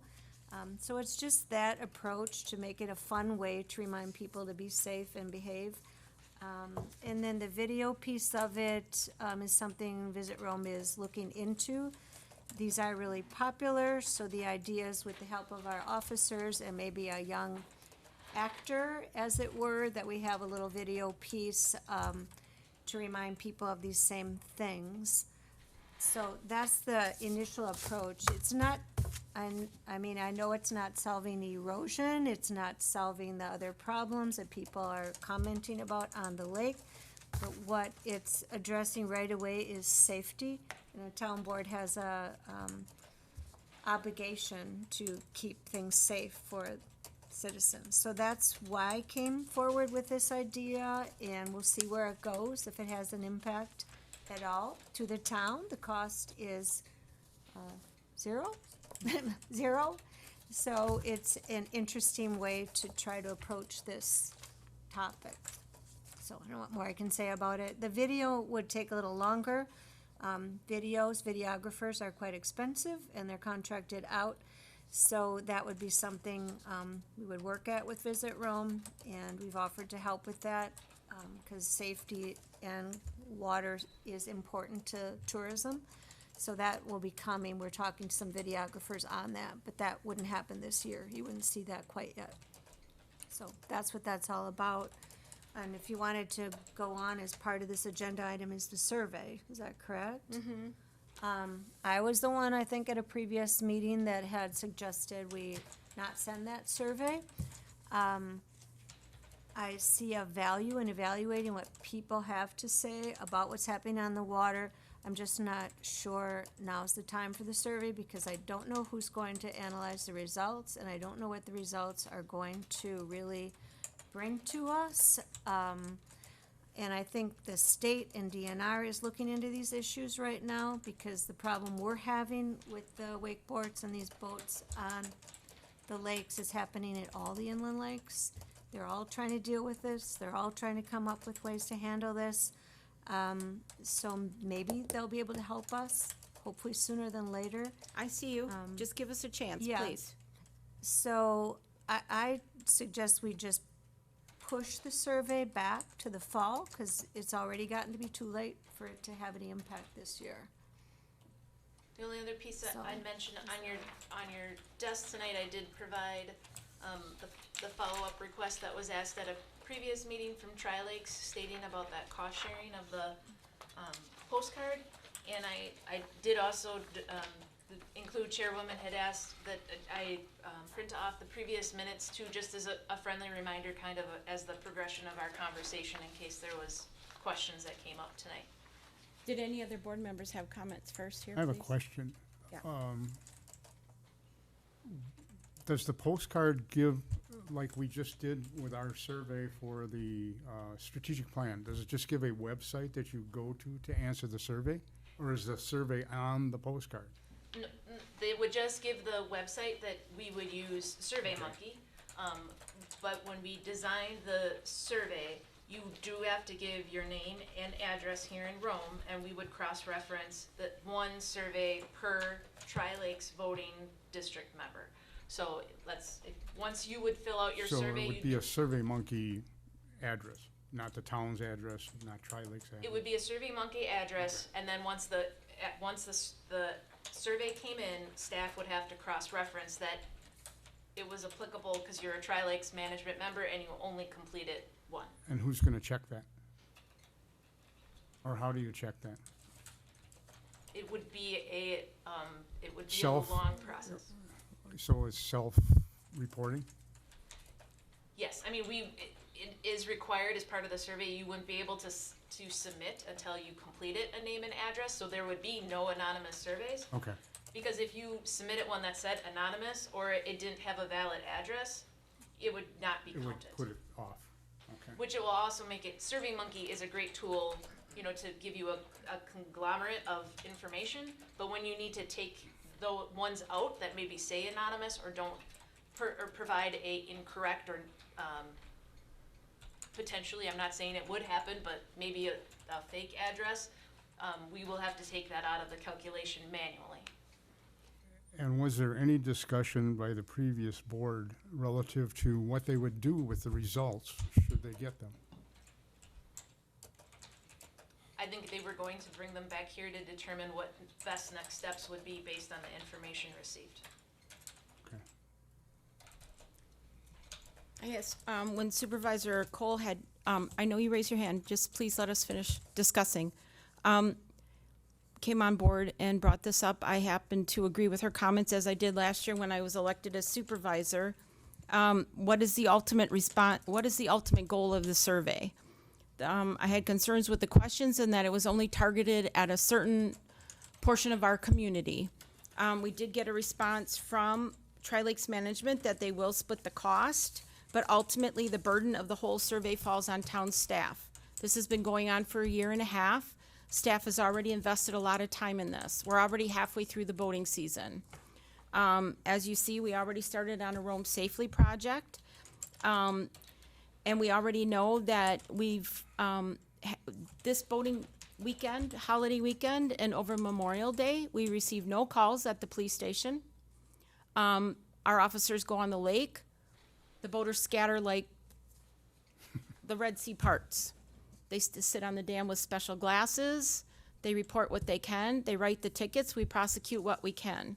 So we would like to continue in that manner and work with our safety program. Sending this out is labor intensive, and again, it only targets one segment of our property owners getting their opinion. And we're all invested in this community, and our lakes are important to all of us. Like Jackie shared, the DNR is very invested in this right now, and they're taking input from all lake owners and all and all property owners on the rivers, and it's getting very contested at all levels, very heated subject, and they're concerned about safety as we are, and that's our primary concern. Tri-Lakes is water quality, shoreline issues. So right now, I feel the most important thing for us to do is look after the safety of our citizens, and we should technically, I think we should just table this for now and wait till the end of the season and look at it for next year. We have a lot on our plates right now, but I will listen to what you have to say. You're welcome to come up now. Give us your name and address, please, and then we'll make a decision as a board. Do we have a motion, Madam Chair? Pardon? Do we have a motion? We didn't make a motion yet, no, but we will. We want to just let this gentleman have his say here. Your name and address, please. Mark Lebecki, 931 Sussex Court, Lake Camelot. Yes?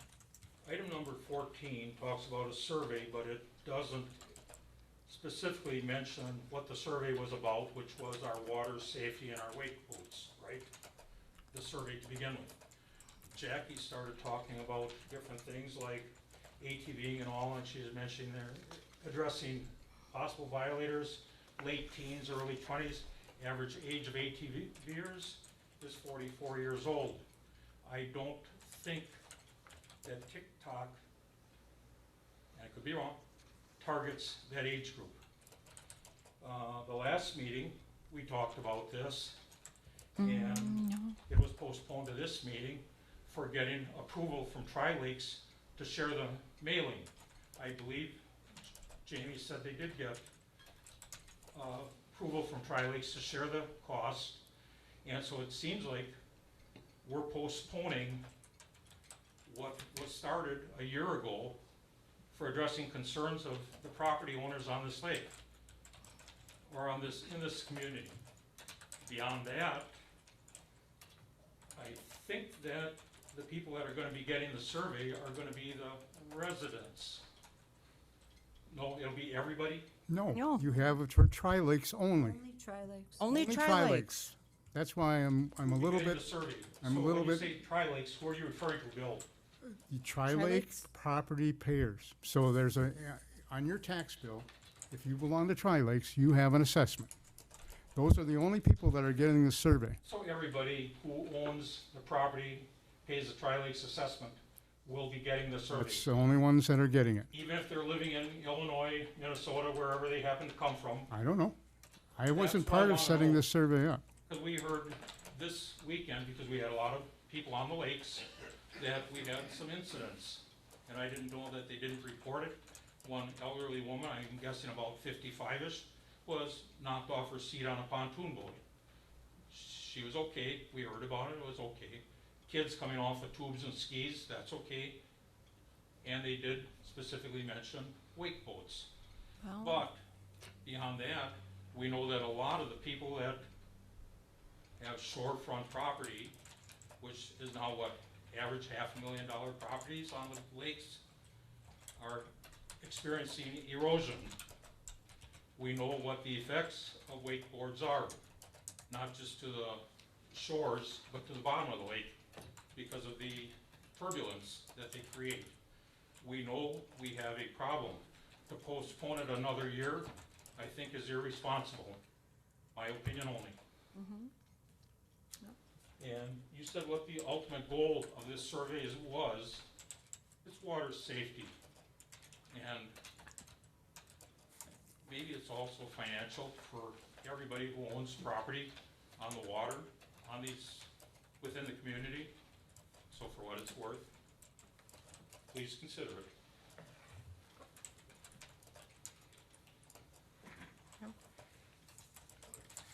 I've been torn by this whole survey concept ever since it started, but I am of the opinion the more information that we as a town board have, one way or another, whatever comes out of it, is betters our ability to come up with something that potentially addresses the concerns.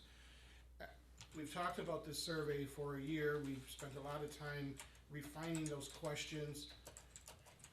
I want to see us go forward with the survey, send it out, and then we see what we get back. You know, I still disagree with it just being just the Tri-Lake, but that ship sailed a long time ago. In terms of who's getting surveyed, I think we start with this and we go from there. Just because we take the survey, it's an informational gathering tool. It's like our strategic planning survey. It's an informational gathering tool. We're getting information from people who either don't have the time or the ability to come to the board meeting to address us at the board meeting, or at a special meeting, or at a town hall. It's information. And in order for us to come up with any sort of a plan or react to anything that the DNR comes up with, we need that information. So, What action do you think, what information do you think we're gonna gather other than what we've already got, though? we are going to get an additional, I can't, however many names are on that list, we're going to get another potentially 1,000 inputs, if everybody responds, to the 15, 20 or so people that have spoken at various times at the meeting. So therefore, I move that we send the survey. I'll second it for discussion. Okay, we have a motion and a second that the survey be sent. If we send the survey, is it possible to ask Tri-Lakes to help with evaluating the survey results rather than relying on town staff? We can certainly ask. And how do we get that answer to help us make this decision this evening? I mean, they're gonna pay for it. We asked them to give us a letter. We got an email and it took how many weeks to get that? I mean, this is what we keep going round and around with, and this should have been done last year. If this was so important, why didn't the previous board get it done? Madam Chair, there was a request from Supervisor Bauerheit to hold this item until he returned. I'm gonna make that suggestion if you'll agree to I asked, amend your motion. I believe, didn't I say that we table it? I mean, I moved that we just table this whole issue until, Well, you can't. There's a motion on the floor. all right. I wouldn't want to table it indefinitely. I would just, I think, move it to next month when Supervisor Bauerheit And- is here. And if I just might make a correction, this was not on our last meeting agenda. It hasn't been on our agenda for a while. But, It's been on every agenda. for- no, it hasn't. No, it hasn't. Okay, let's not argue about whether it was or wasn't. We've talked about it for over a year. Yes. I would extend, again, I would ask that we extend the courtesy that Supervisor Bauerheit asked and retain it to our next meeting. I think he's also on Tri-Lakes Committee, is that correct? Is he a member of That is- Tri-Lakes? that And is so he correct. could offer some more information about that, and maybe if we just put it to the next meeting, we could pose a question with them, if they might help with evaluating the survey results. And, you know. I would even like to say, why, if we've agreed to pay for it, how about they send it out and they deal with the survey? Let's have that discussion. So I would be willing to, Change the rules again instead of addressing what we already excuse talked me, about. I haven't recognized Why you. don't Kick me out. Thank you.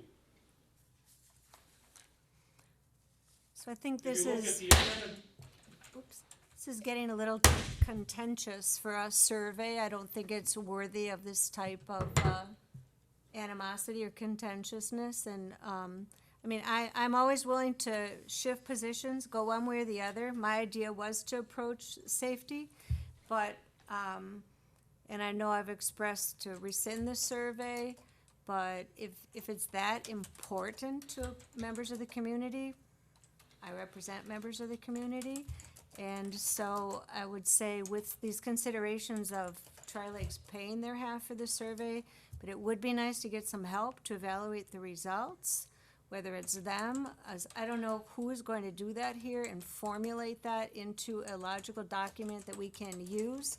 Because what we need is more than anecdotal information about what's happening on these lakes. We've got a Correct. lot of anecdotal information. We've got and what's happening in other places. We've drawn that in the decision to even make a survey. We've taken information from Presque Isle, from here, from there. Yes. It's all anecdotal to these lakes. So for us to make any type of action on any particular type of watercraft or activity on these lakes, we need factual information about these lakes. So that's kind of where my mind Correct. is, and with the lack That's of correct. with a lack of complaints to the police department about activity, that doesn't help the cause. If no one's complaining, does it exist? We know it exists, they're just not complaining, so I guess I'm to the point where this has gotten so contentious, it is just a survey. I'm actually leaning to send it out. So, and I know, Lori, that's contrary to what I've probably said to you in conversations, but it's just getting to a point that something needs to just end this, and I think it's, You know, and to address Supervisor. send it and get the information, Yeah, and just if be it's done not with it, valid, get it over with. then we can just say, we tried, the information was good, or it wasn't good. We don't know if it is good, what it's gonna be. If they just want us to mail it out, then mail it out, be done with it, so we're Madam over it. Chairman, if I may speak for a moment. Sure. To address Supervisor Bauerheitz, because he wasn't able to be here tonight, and I know he has great interest in this topic. I believe that sending out the survey still allows us to then take action on the information that we receive back from said survey, at which time Super Bauerheit would be able to review the information and would be involved. Whether he's here tonight to talk about whether we send the survey or not, I'm not sure that really matters. We're not making any decisions on any potential changes to ordinances or policies. We can't do that till we get the information, which is why I am in favor of we send the survey and then we go from there when we get the information back. We can make another decision at that time. But get it over with, get it out, and let's be done with it, and we can move on from there. Yes? Could I propose, a big piece of the labor intensiveness is the cross-reference with Tri-Lakes Management District. And we've had some expression that it maybe should be town-wide. Similar to the strategic plan survey, we do ask for a name, but we're not cross-referencing that. We're taking the data in aggregate and using it to put forth a plan. Would the board be opposed if we put out the survey? We would still ask for you to provide information, but we would not cross-reference the list. We would take the data we receive in aggregate and provide it to the board. That takes off all of the labor-intensive piece of having to cross-reference and making sure you only filled out one survey. You would just get the information in total. Yes. I would accept that if you send it to everybody in the town, not just Tri-Lakes. Send the mailing to everyone in town. Yes, because they're all taxpayers, and if we're gonna pay for part of this, every taxpayer should have a word or a say in this issue. Then I'd like to amend my motion. I'll amend my motion to be that the survey. be That I sent- would agree with. I'm sorry. The survey be sent to every every landowner in the town of Rome. And that we accept the offer of Tri-Lakes Management for the $374.78, which is 50% of the postage to those land parcels that are within the Tri-Lakes Management District. The remaining costs be paid by the town of Rome for mailing of said postcard. I'll second. If they would prepay it, we don't have to, well, send them a receipt for it, yeah. All right, that I'll agree to. All right, we have a motion and a second, as stated. All those in favor? Aye. Aye. Opposed? Motion carries.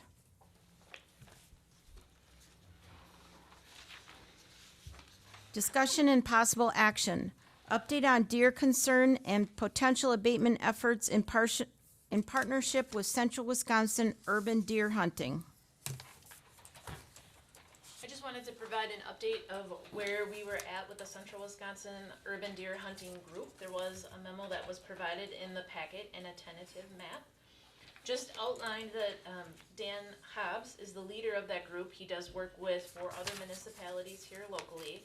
They have agreed to meet with us, and we have found a captain who's an individual that lives here and has been working with this group. We would work with the DNR to get tags. I've been in contact with them.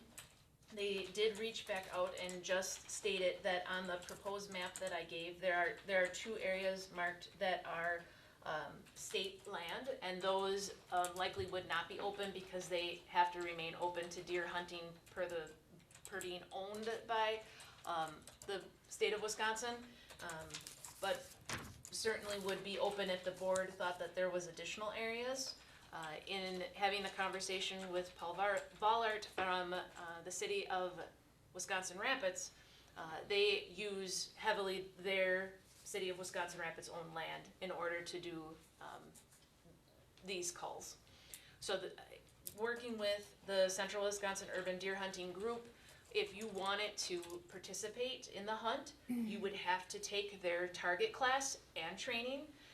You'd have to pass with their instructors. If you do not, you couldn't hunt. And once you would be part of the group, you have to call 2 does a year in order to remain in the group, or you have to retest, recertify in target. Once the deer would be harvested here, the city of Wisconsin Rapids has said we could put them in their cooler. They have a large cooler that they store the deer in. If they're not processed by the hunter, we do have to pay for the processing of them to be donated. The cost of that's gonna depend on processor, and in the future, we can apply for a grant through the DNR, but the time frame is passed for that already this year. So the hope would still be that we would do some harvesting of deer through this winter, and then would be on an annual rotation with the club to continue the process until we felt like it wasn't necessary anymore. What's their time frame when they actually do the hunting? It's late August through the March of the following year, Okay. with the exception of the 9-day deer season. So I'm sorry, Nick, go I just ahead. have one question.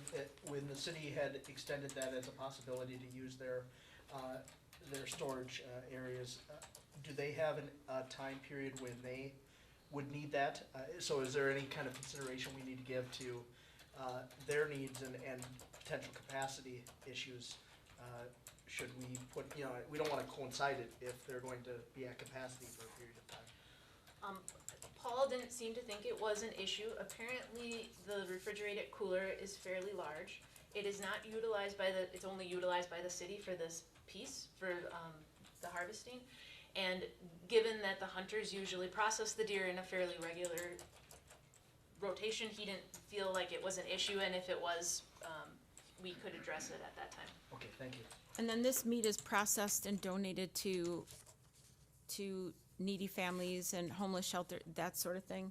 Not 100% of it, if the hunter would like to keep some, they Right. could keep some, but otherwise it It's- can be donated, yes. Right, so there's a split there, right? So, but it does go to the needy and, okay, and food pantries and, Yep, it just has to be processed by a meat processor, and again, it would be of our expenses for as many deer as that we had to send. now Jamie, how did you happen to zero in on these areas you have shaded on our maps? They are either town or state-owned property, and I had indicated in the memo that more heavily focused on the east side than the west side of town, because the concerns have been coming more from the east than the west.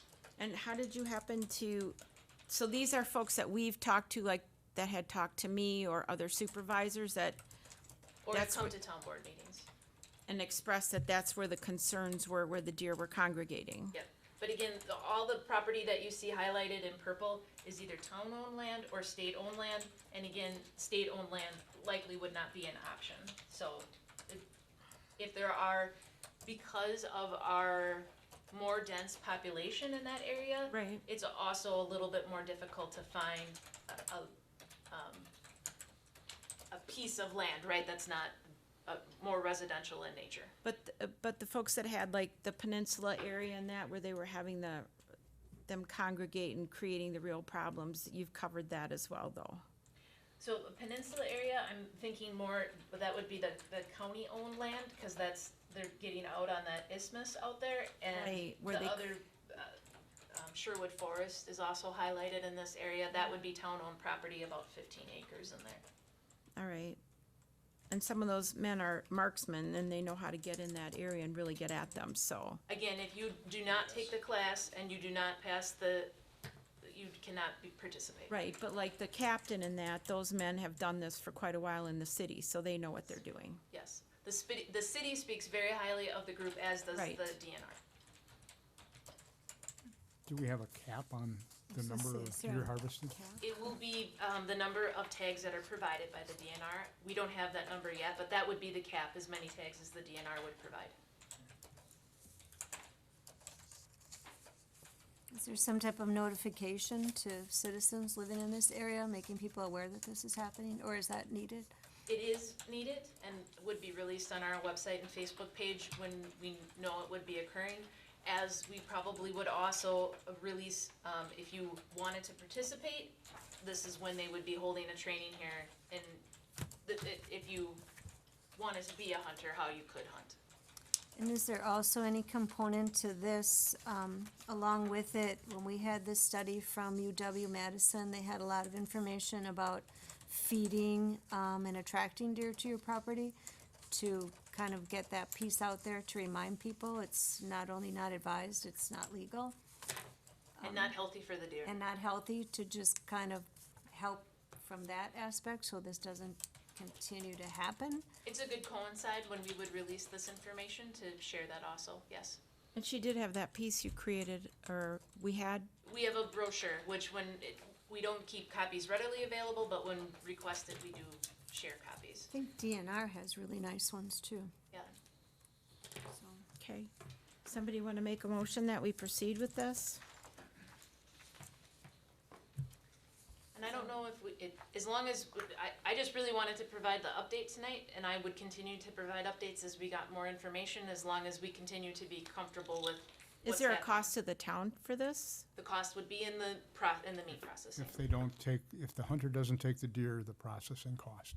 Right, so then we would need an action for that, or do you want, We're not at that point yet that we need to take that action. I think we can just continue to be apprised of the situation before we need to vote on this item. There might be some cost to associate it with training per se, if they had the training here, but Unless you're all opposed to doing this. Then we could take an action tonight and stop it so that we're not wasting I time. don't want to stop it, but if there's cost involved, but, okay. But again, you're not gonna know the costs involved until after the harvest is completed. You're in a crapshoot on this one. If, I Number guess you what she would- said you is would know that the- basically the hunters do take their kill. However, if they don't, then we're on the hook for the You'd only process. know your maximum cost, because. We'll know by the yeah, tags. By the number of tags, Yes. if nobody took it, Once you'd we know got what it would tags, cost. we could figure out what the maximum cost would be if no hunter took their kill. Tags and probably processor. I think processor is gonna make a difference too. And who processes? Yeah. I can see if I can get some estimates on, Processing. processing. I think it's a limited audience on who still takes deer in, so we can get some pricing on what per deer would be. Yeah, I think we need to continue to pursue the hunt. I think we'd this point also in need to be prepared that not everyone is going to like this idea, and what our response is to those people. That we have some educated response as to why we're doing this. Yes, you want to come up, please? Can you give us your name and address, even though we know you know your name? Thank you. Dave Trudeau, 1060 South Archers Way. I'm here representing Lake Shorewood Property Owners Association. I'm the chairman of the Conservation Committee, so my duty under that is to preserve wildlife and fish and wildlife and enhance wildlife habitat. So there's a little bit of conflict between that and this program, so I just want to be able to get some good information out to my constituents, because as mentioned, it's going to be somewhat controversial for some of our folks in the area. So we've obviously seen a lot of wild areas converted. I've been here over 30 years and managed forest used to be all around here, and now we've got everything from water utility, golf courses, trap shooting, private subdivisions, commercial development. I think even the business park was originally would have been open for public use, and now we're talking another couple thousand acres of solar arrays potentially. So it's definitely not the same community I came to 30 years ago. So I recognize that there's a change, but if you have any information you could share that can document that there's an overpopulation Do we have any indication of overpopulation? Because do we see any browse lines from deer that would indicate an overpopulation? What was the word you used, Dave? I didn't hear what you said. Browse line, Okay, thank because you. they feed up to the, Right, you right. know. I didn't hear what Sure, you, sure, that's fine. thank you. You know, if we have any public health concerns, we can document. If we've seen, have data on increased vehicle collisions, if we've documented CWD, if we've documented increase in Lyme disease because of deer ticks, that kind of thing, that would all be helpful in gathering that information. If we have any information on what the population density is, what the management goals are. Everything seems to be pretty nebulous. I mean, just saying we want to reduce the number is not really good scientific management, I think. And we've got a lot of anecdotal information. You know, we have folks that say, well, I see a lot more deer than I used to, and I want to save my hostas. But that doesn't exactly give us good information to justify the program. So I'd just like to see us gather more information. I'd like to see that shared with the community. Even the got a little bit of information tonight and a little bit about the Central Wisconsin urban deer hunting, but I tried to get some information before the meeting about them, and they seem to be completely absent on the internet. You know, tried to find out how they're organized, how they operate, and you know, they're a ghost organization out there. It wasn't able to find anything. So anyway, I'd just like to propose that we get some more information and we get that out to the community, because we're going to get a lot of questions, and some people are going to be. It might be some heated discussions at times. Thank you. Well, if I might just, thank you very much, Dave. If I might just comment on a couple of things. This is another issue that's dragged itself out over a year from your last board. The two members that brought it up were Supervisor Goldman and Supervisor Bauerheit. The deer are congregated over in an area on the east side of town, and Jamie has been kind enough to work with a group out of UW-Madison. I think they did a study for us. There were a number of people, especially in a peninsula area, that had some deer congregated in that area.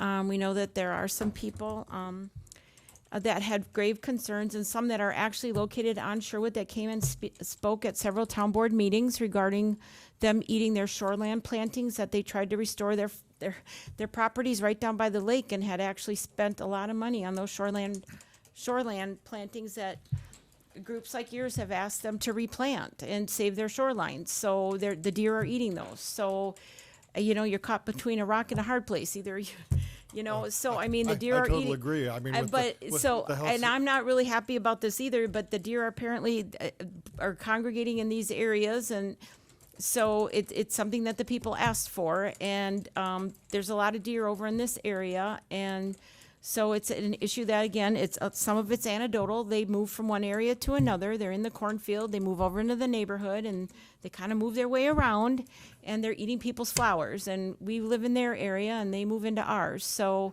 it's kind of like trying to take care of a problem that we ourselves created, maybe. So I'm sure a lot of people are going to be unhappy about it, and so we're going to hear about that. And I appreciate you coming up and talking about it. But the group that we are talking to is a very good group. They work up in the Wisconsin Rapids area. Our town attorney has actually worked with them up in the city. I am familiar with them as well. They're very highly trained. They work with the DNR. They feed homeless people. They work with shelters, the food pantries. They work with the DNR. They donate several pounds of meat, and Nick, maybe you can even speak to it more. But they're a very good group. They check for chronic wasting disease, so they're very well trained. They're skilled marksmen. They hunt with bow and arrow. So Nick, you can even. I would only otherwise add that, and I think the administrator touched on it well in the memo, is that as this continues on to be explored, I think we'll have some of the information that can be shared from an educational standpoint and also the map and where those needs are from the lead with that. And as that person continues to explore this, I think some of the pieces that are being requested will be likely shared with us and we can share out, so. Right. And Oh, yeah. the biologist, our DNR wildlife biologist had to give a recommendation first before we could proceed with even having the conversation with the group. And so she has said that it is, that we can proceed with the group, that they have a good a good track record in this area and wouldn't have any concerns with the harvest happening. And I would hope that our wildlife biologist would throw up red flags for us if they did have concerns. Absolutely. Yep. So we've Well, done our research and our homework. And the biggest concerns, of course, are gonna be that it's done safely, humanely, and there's Absolutely. very high probability of recovery. And the woman's name is in our documents, so I'm sure you saw that in our board packet. So we would absolutely expect the same, you know that. Okay, yep, thank you. But thank you. Is that biologist report something that's written, or is that a verbal report, or how was She just that sent her done? recommendation in email, and I thought it was in a previous board packet, but I can make sure that it's included in a upcoming one. I believe it was maybe last November or December. It wasn't, well, maybe it was that long, because time goes Yeah. by fast. But she did, we needed to start the process, the Central Wisconsin Urban Deer Hunting Group needed an email from her providing approval. It wasn't Yes. just started because they'd ate somebody's hostas. Although we all hate that. Don't plant hostas. They chomped all my lilies down last week, but you know, They can have my lilies. it's okay, I shouldn't have planted them. Thank you, Dave. All right. Number 16, discussion and possible recommendation to Adams County Board of Adjustment for Veterans Holding LLC, doing business as Up North Brewing Company, variance request from Adams County Private Sewage Systems Ordinance 294-3, B6 for approval of holding tank. The variance request is associated with land located at 304 Matterhorn Trail, also described as Lot 2 of CSM 5041, Section 17, Town 20 North, Range 06 East, Town of Rome, with a property identification number of 030-01136-0589. Need a motion and a second? Move to approve the recommendation of the Adams County Board of Adjustment for the variance for the holding tank for the Up North Brewing Company. I'll second. We have a motion and a second for the recommendation to the Adams County Board of Adjustment for Veterans Holding LLC, doing business as Up North Brewing Company, for the variance request from the Adams County Private Sewage Systems Ordinance 294-3B6 for a holding tank. All those in favor? I have discussion. Oh, I'm sorry, yes. Any discussion? Who would remove this tank if that business is not successful?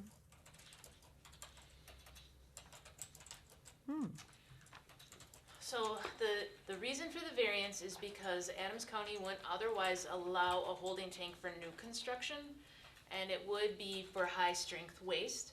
We had a very similar approval to this for the meat market. So because they're building a brewery, right, and it would have the brewery piece to it, I guess, not to cut you off, but I'm understanding all that part of it. My question is, it's a new business, it's their first try at anything like this. It's a big piece of land.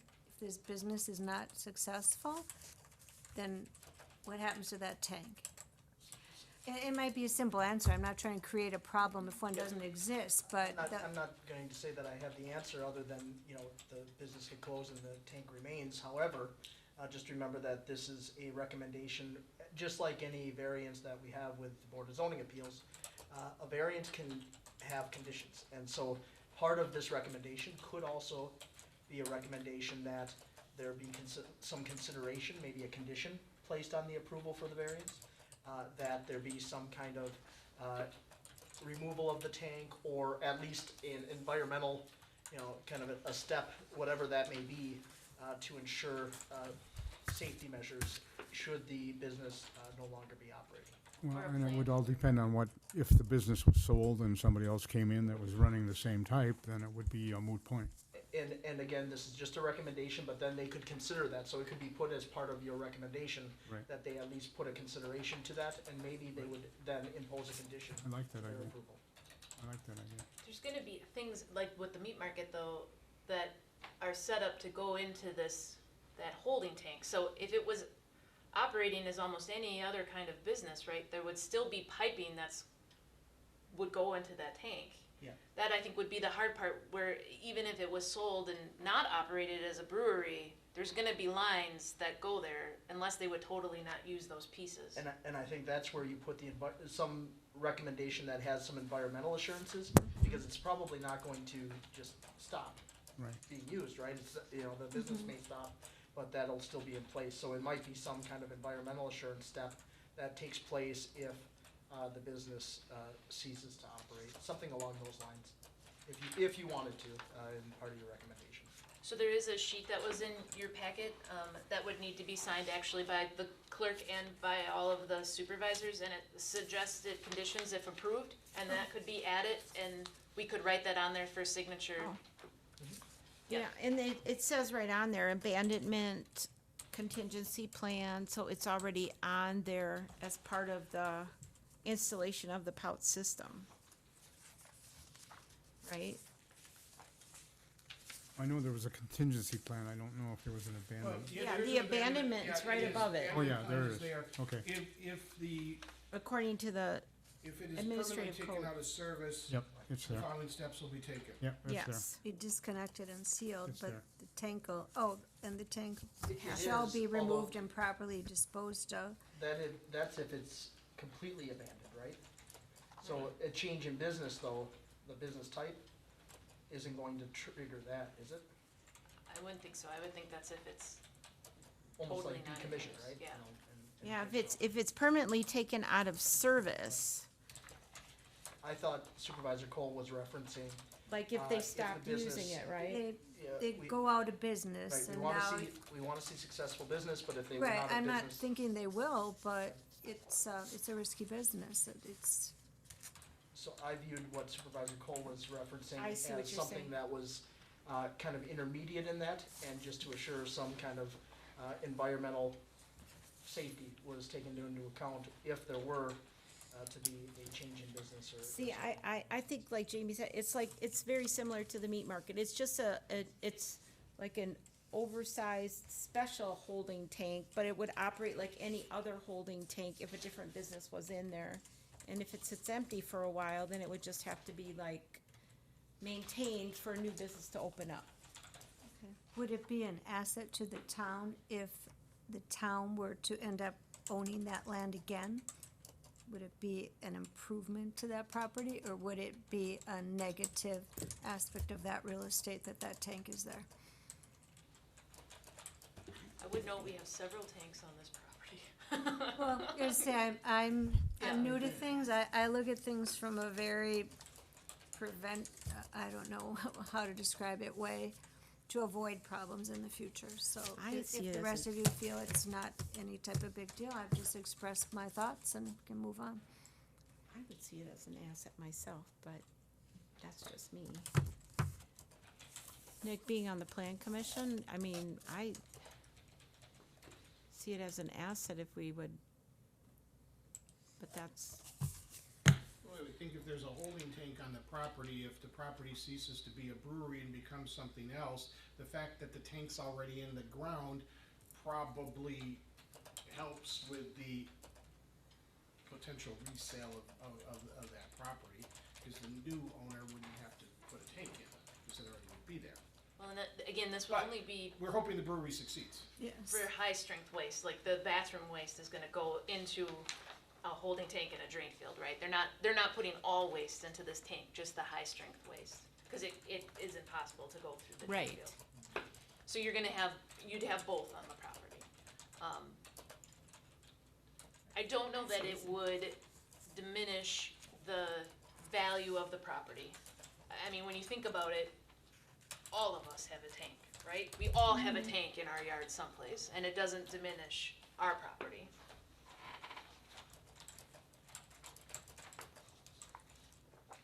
Right, so we had a motion and did you have any other questions? No, that was just the only thing I was thinking about, is if Okay.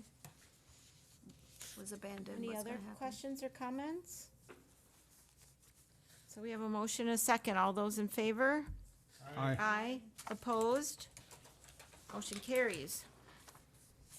Discussion and possible action. Oh, number 17. Approval of the American Rescue Plan Act, ARPA funds, use towards Spring Branch Cemetery fencing, natural barrier plantings. We'll invite Director Martinson to come back up to the podium. There was a memo in the packet from Director Martinson that just listed out some options.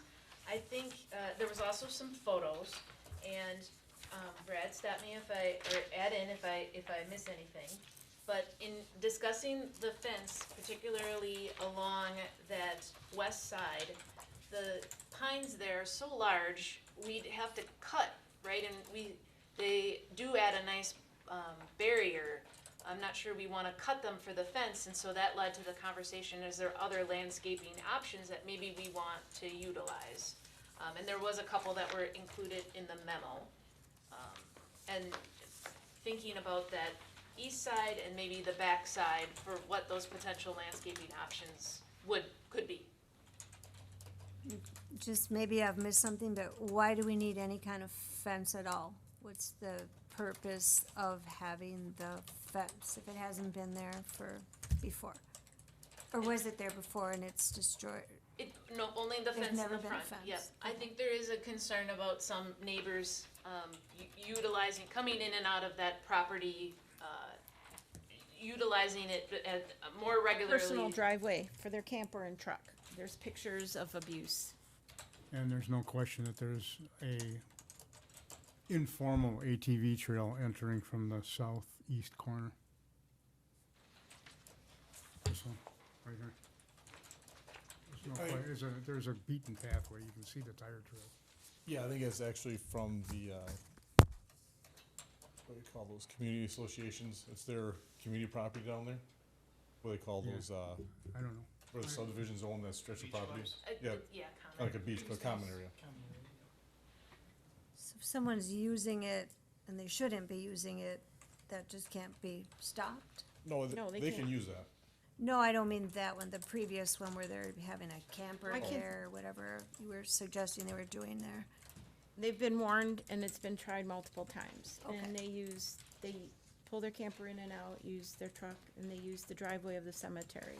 Okay. And snowmobiles and ATVs continually drive across, the grave. So to fence it in and make it look halfway decent. The trees have grown up quite a bit, but so there was money budgeted last year for a fence, which we haven't used yet. And then Dan was kind enough, because he knows that I asked at budget time, Supervisor Minter asked at budget time for fence money. So fence money was set aside for both cemeteries, because the other cemetery, somebody went through the fence in the front of it, and that needs to be replaced, because it's partially missing still. So there's money to help block off some of this so the cemetery can be respected. So that's why this is being proposed. Are either option one or option two practical, and would they address the concerns about people using the cemetery driveway and cutting across the cemetery?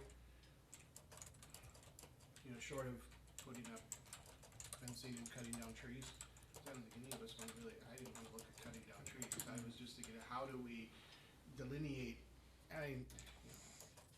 is the berm, are berms an option? Prairie grass is always pretty. But is that a practical option? Would that address the concerns about snowmobiles running across the cemetery and so forth? ATVs? Or would we just go up and over? Well, I add that in there, is building the berms would just be along the west side in the areas where you can tell where the property over there is coming through. And we actually have that material out there on site, so the only cost would be the labor to do it and grass seed. We would hope that if we did the berms, that would help to send the signal that traffic would be unwanted, right? And I think we could also do some, potential education pieces that would just say, we would ask that you be respectful, the berms are there to give people that wanna come visit their loved ones privacy. What about the back? Where the fence is in the corners, the one corner, the fence is kind of all broken down. And then in the other corner to keep people out. What do you propose there? Berms as well?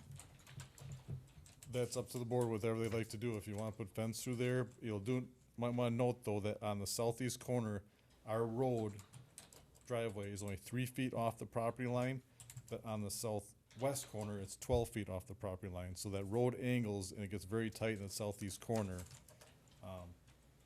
You only get 3 feet there. And it's like a wood split rail that's back there now. Yes, and I don't know if that was Towns at one point in time, or if that was from the,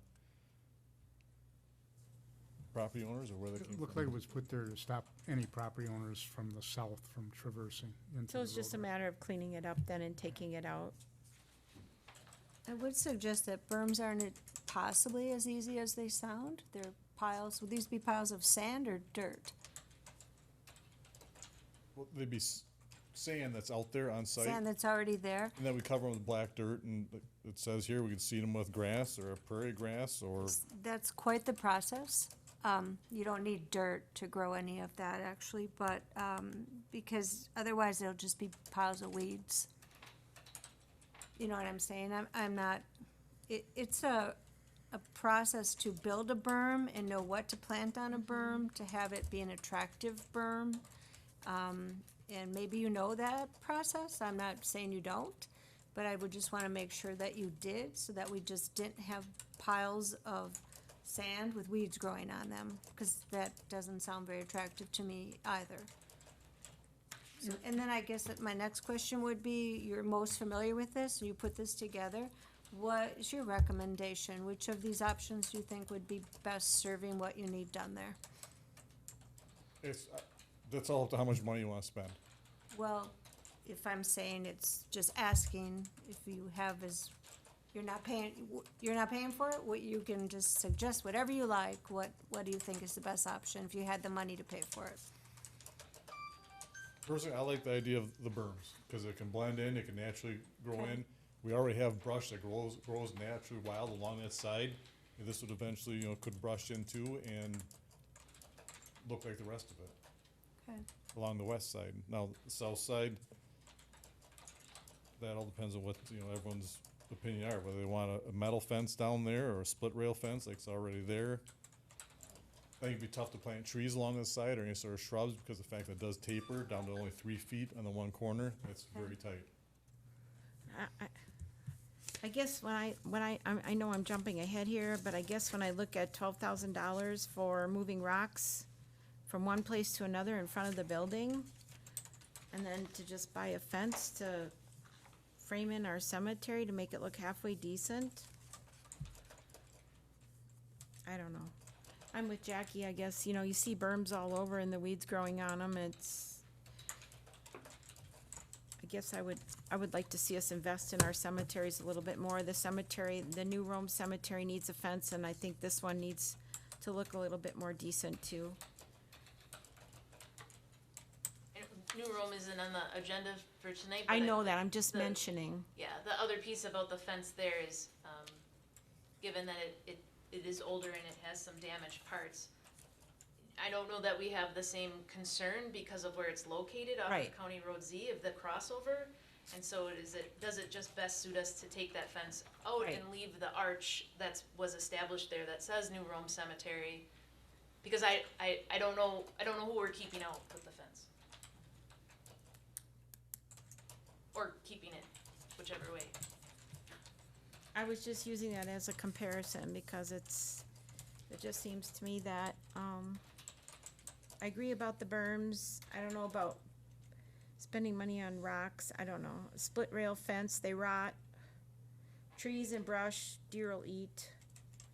I still go back to a fence, but I just appreciate Supervisor Minter's help in keeping this moving along, that we can do something to just make the cemetery look a little bit more presentable, because more and more people are getting buried out there.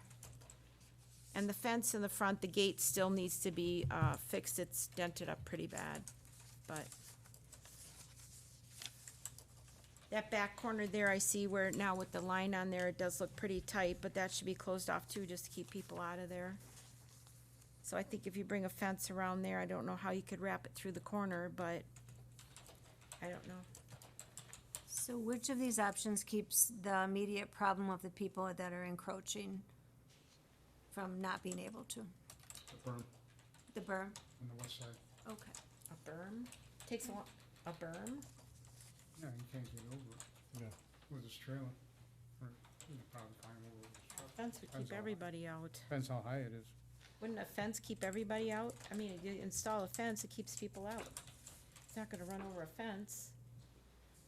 His ATV or You're gonna snowmobile. have to take down trees in order to put a fence Right. in, is what he's saying. And spend $12,000. A 4-foot I wanna take that fence. tree line down. Well, a 4-foot fence won't go into the tree. We'd have to like brush out the bottom of the trees because of Right. the, so, I mean, why, we'd have to, they're gonna So He we brought put it up quite a immediately bit. adjacent to the roadway as possible. I'm looking at facing north, middle of west driveway. So you're thinking maybe just put a couple feet off the blacktop? Yeah, I'm fine with that. My only concern with that is gonna make it kinda tough for us to maintain the backside of it. If we have this whole thing fenced in, we'd still have to have some, maintaining what's on the other side of the fence. yes. If we're that far off the property line, if we want it mowed, if that's what you like done, it's gonna be a A little difficult. 4-foot fence under these trees doesn't, I see what you're saying. like it's too much of an effort. to get any information, I guess. I mean, the picture of the facing west gives a good image. There are spots where some of them are a little bit higher, but some of the white pine through there is it's full. We'll have to bring it up. That's why we wanted to just have the brainstorming conversation with the board on thoughts. We want to postpone this and give it a little bit more thought, since it seems to be, I guess, Well, I like the idea of the berms. I just like research to be done to make sure you're doing berms in the right way and what you're planting on them is all. 'Cause Are there any Good experts work. out at Sand Valley, because I know they have big Yes. berms over along the roads where they piled up huge things of sand that they've seeded. So is there somebody that Brad could talk to at Sand Valley that would have an idea of what would be involved in creating and seeding this berm so it has a likelihood to succeed? Yes, because they had to go and research, because a lot of the grass they originally planted didn't grow. And not to change topics, when we had the problem with the sand blowing across the highway when they were building the Lido course, they put the berms up, they planted grass, the grass didn't grow correctly, so they needed to go, and it took quite a bit of research to find the proper grass that would grow there. So it depends on your location and what will grow, but, I think you could certainly ask, and they've offered to be good neighbors and help us, and it would be a good collaboration to just get some ideas on how to do it, and maybe they could even help you, I don't know. So as it seems to be that the berm seems to be perhaps the least invasive of the options for securing the property perimeter, I would say that I think it would be worthwhile for Brad to reach out to Sand Valley to find out what was the seed that they ended up being able to use there. Was there a mix of the prairie grasses that would be, native? I know there's Prairie Nursery down in Westfield that sells the grass, they sell the seed mixes with the wildflowers and the grasses. And I know they have a landscape design, I don't know that we need a landscape design firm to look at this, but at least, I would say that we should continue to look at options for creating the barrier in as natural of a way as possible. That, secures the accesses to the property to prevent people from, crossing over. A planting with wildflowers would be pretty out there too, right? It would be attractive along the outskirts of the, around the whole helps the bees. cemetery. Jackie, could you forward us the best contact? Sure. Thank you, Jackie.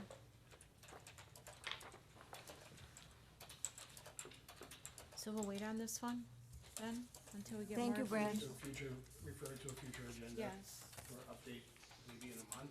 All right. Would a month be reasonable, do you think, to, like a month from now, to have some more details on the berm options? I think so. Thank you, Jackie, for offering that. All right, number 18, discussion and possible action approval of the American Rescue Plan Act, ARPA funds used towards creation of the Chester School Forest Disc Golf Course. I would move that, again, I've been gone, so I don't know what the results of the last subcommittee meeting were. We didn't have one.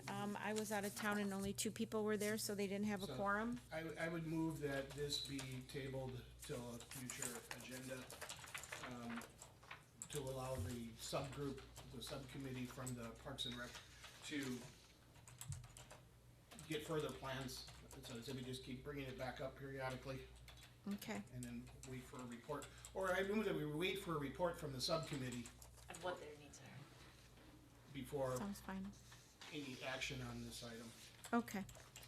Discussion and possible action, oh, I'm sorry, did a motion for that? Oh, I didn't hear you made a motion, actual I move- motion, I'm Yeah, sorry. I move that we table this until the subcommittee is able to report back on next steps. A second. Go ahead. Okay, we have a motion and a second. Any more discussion? All those in favor? Aye. Opposed? Motion carries. Number 19, discussion and possible action, options regarding landscaping around the town hall. So there, again, is a memo included in your packet. Supervisor Barheit had asked that we would have a further conversation about that landscaping. It was on Director Martinson and my radar because of the rocks just being of an age where they needed natural replacement. The underneath barrier is just broken down and we do have some weed growth, and then we just had a mishap where the plow got a little close and grabbed a section of it this past winter. It happens, it's hard to see in the dark when the snow is covering the ground. Director Martinson had reached out and got an estimate about replacing that rock. It is possible to maybe lessen that estimate with a similar rock to what we have now, which would be larger in size than maybe more of a decorative rock. But he also had included in the memo that, there are potential other options of large decorative planters that we could place in the rock, or, other landscaping features. We would be willing to explore that depending on the board's thoughts. We just have one estimate. We just have one estimate right now for replacing that rock, Okay. yes. Doesn't our fiscal policy require that we get more than one estimate when we go over $10,000? So at this moment, we were just trying to get an An idea idea of of what we where would we're be going? looking at. Okay. I personally feel those rocks are fine if we just straighten them out a little bit and maybe get the planters you talked about. Maybe, and this is just my personal opinion, straighten out the rocks we have and get some nice planters and put flowers in them and take care of them and make it look nice with what we have. And not spend that kind of money on taking rocks out and putting new rocks in. That's just my personal feeling. So what is happening in front of, I walked in, I saw what this building looks like. What does it look like in front of the old police department and the fire station? Is there anything there? Does it look similar? Is it just junk growing? I saw some weeds against the building. The weed growth is just more broke through there. And So we do this- try to put it on the regular Friday rotation that the weeds are treated, but, it's just the weed growth that occurs. And I think that's just because that under barrier breaks down. Yeah. I don't know that the rocks have been replaced since maybe building construction, but I'm not sure when the last time that landscaping would have been redone. So this is aesthetic, there's no other reason to do it, but it would cover all three buildings, so we'd have a consistent look to all of our buildings. yeah, Instead it's of all- one nice building and two junky, well, Yeah, it's from the fire station all the way down and in front of the PD, the old PD. okay. The current PD has, it's a slightly different rock that's in front of it. What would we call that rock? It's more of a jagged rock. Crush rock. That's in front of it in a smaller area. It sounds silly, is there any other use for the rocks that they take out? Fill. I would assume Baziner will give it to someone for fill for something, or they'll, I told me to haul to our transfer site for close haul, keep the cost down. okay.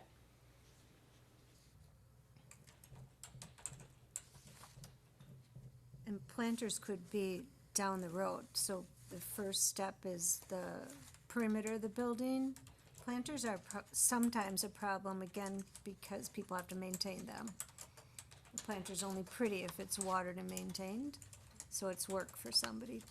It's money and it's work for somebody to do, and planters are really quite expensive, I think. Can be quite expensive. Any way to dump dirt on the rock and seed it with prairie wildflowers? I think we would still take the rock out, cause I think it would spill over, but, So we could look at taking the rock out, not replacing the rock, but like replace it with, like seed it down in. You know, sort of like, I'm thinking about like what's outside the library, where they have all the wildflowers, which, you know, they're well established now after the number of years that they've been there. It takes a while for wildflower gardens to establish themselves, but they do eventually, and then they self-seed themselves, because that's what they do. That might be a better option than dropping more rock down, because then once the wildflowers take over, they would choke the weeds out, plus you really can't tell weed from a wildflower usually. Most people can't, I can't. I don't know if It blooms, there it's a flower. would be, so the library, the master gardeners, help Yeah. extremely with, and help with selecting plants, and so they have a consistent bloom through the whole year. We could ask if they would be, And I willing to help. believe that there's some person down in Adams County, cause I know she helped our Scarlet Huntington Beach Club with our plantings along the shorelines with wildflowers. She made some recommendations. Is there somebody that we could reach out to in Adams County and or our master gardeners for a potential idea of a different, something other than rock? That wouldn't require ongoing maintenance of killing weeds. well, and potentially once established would be somewhat self-sufficient. I hear what you're saying, and I think it looks pretty at the library, but I think that's its place, is over there where there's a nice garden and they maintain it and it looks like that. The town hall to me should look more pristine and business-like. I guess it's not worth having a big argument. What I would like to see are more estimates about this. For different types of rock, you've looked at one kind of rock. I think usually these companies can come back and say, you can, it's kind of picking granite for your countertops. You can have this level of granite or this level of rock. So maybe we can get some other estimates on the rock, and if it's done right and it's all pulled out, it's replaced, new rock is there, that should last for quite a few years, I think. And there's no maintenance to it. Almost seems like we could get, if you wanna have something more done than just this, maybe get like 3 estimates on 3 landscaping plans or something. I think something needs to be done. This is the simplest, what you've proposed. Most likely the least expensive, because landscaping's expensive, but I guess I'd just like to see more estimates, is my own opinion. I'll move that we get 3 estimates on replacing the rock in front of the police department, town hall, and fire station. I'll second it. Do you want it to be just rock, or do you, if they had No, other? landscaping. Landscaping, okay. Landscaping ideas, As natural as possible. we gotta understand that it's gonna need some sort of upkeep. I mean, if it's gonna, look professionally done, and this is a place of business. So, I mean, we do have people here to water things. It can't be that natural, but Surprisingly, It actually, can, nowadays but- it can be. There are lots of businesses true. that have gone to Prairie in front of their businesses. True. With some natural, right, Woodlands Church is a good example. They did all Yes. around them. They did natural. yes, prairie that's a grass. good idea. So maybe amend that to get the quotes for the rocks and also some, quotes for a more natural Plantings. plantings. Yes, I'll amend that to mean. I agree. Thanks for bringing it to our attention. Something, Yes. it does look like it needs Yes, help, thank but- you. Can I get a little more direction too, so I at least Sure. have people come and, I mean, Yeah. do we want to That stick would with help rock? you. Do we want mulch? Do we want flowering plants, shrubs? No, I think rocks, but Okay, so we want maybe rocks. get, prices on a couple different types of rocks that might suit your needs, Well, you know. I got a pamphlet from Walasik, and I picked Okay. out what What is you similar thought to was- ours, but also is gonna match the stone we already have on the front of it. Okay, So what would you like then? so you've done that part of it, Yes. maybe? Okay, so then that makes sense. So maybe just a quote from, somebody else, just a couple same more type of quotes stone? for Okay. similar stone that you think is appropriate, and then, Natural plantings. then, as Supervisor Minter suggested, the other route is to go with natural landscaping around the buildings.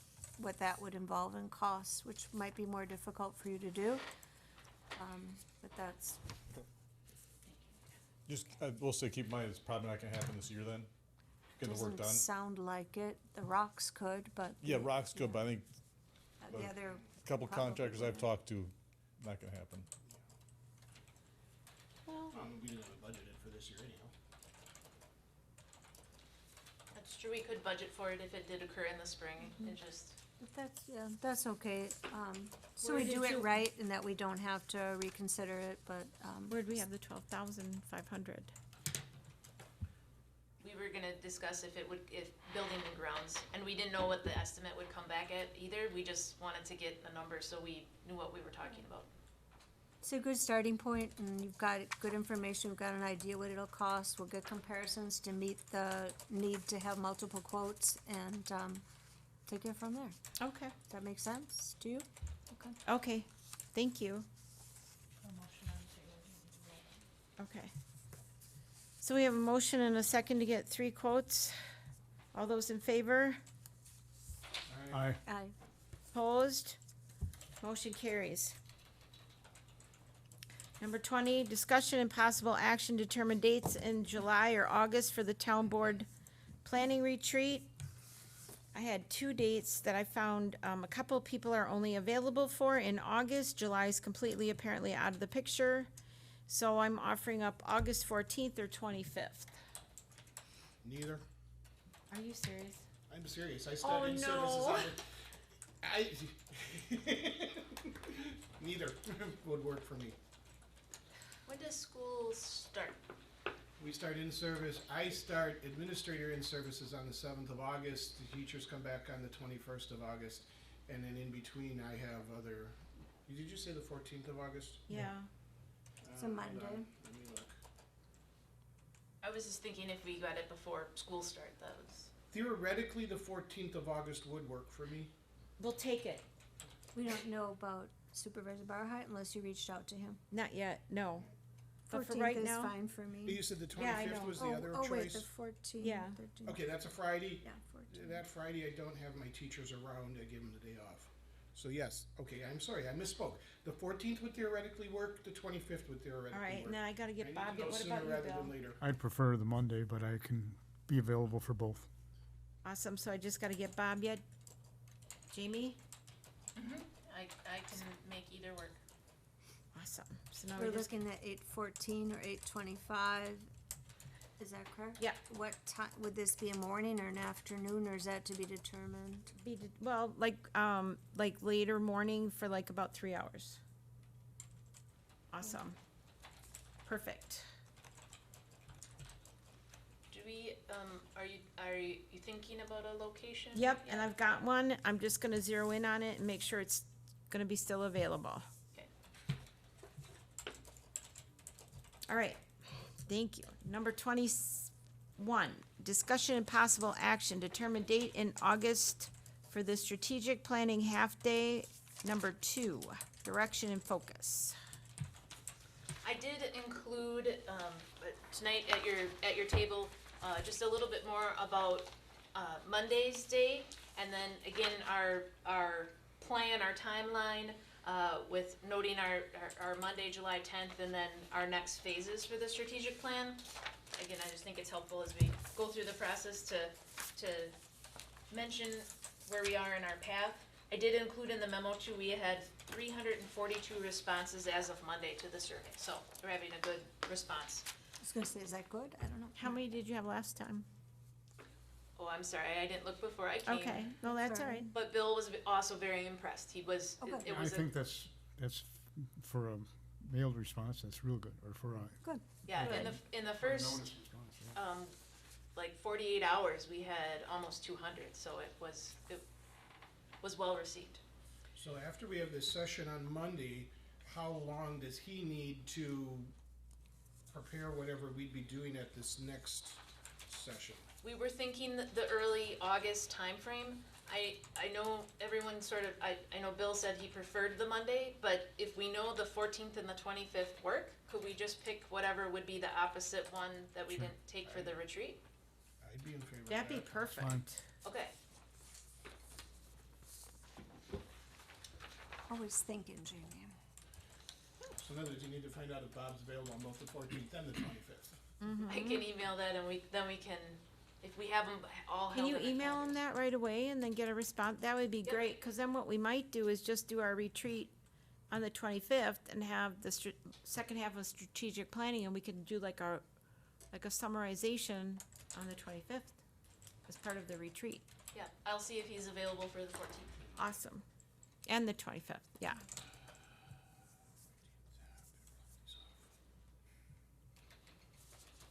And let me know, oh, Bill, I volunteered you for food on Monday. Nothing, we'll figure it out. We'll find food on Monday. No, we're we'll- working on it, yeah. okay. Now, You don't have to bring lunch, we'll find food. we, Oh, okay. Unless we wanna eat what we wanna eat. Yes, unless you wanna bring what you wanna eat, we will have food here. I will not make it, so you will all stay healthy. Number 22, discussion and action, approval of temporary Class B retailer's license for Visit Rome, Wisconsin to sell fermented malt beverages in the Rome Town Center at the Art Stevenson and Highwater Concert on August 4th, 2023. Move to approve the temporary Class B license for Visit Rome to sell fermented malt beverages at the Art Stevenson and Highwater Concert on August 4th, 2023. I'll second. We have a motion and a second for approval of the temporary Class B retailer's license for Visit Rome, Wisconsin to sell fermented malt beverages in the Rome Town Center. All those in favor? Aye. Opposed? Motion carries. I didn't vote. I'll abstain because I'm part of Visit Rome. Oh, that's not necessary, because you're Okay. not benefiting from it. Okay, all right. Directly benefiting, Okay. so, you wanna vote? I'll approve, yes. All yes. right, there you go. Just wanna make sure there's Yeah. no blurred lines. But thank you for checking. I'm correct in that, right, Nick? You are correct. Thank you. All right. All right. All right, so we're good. Dates and items for future agenda items. Number 23.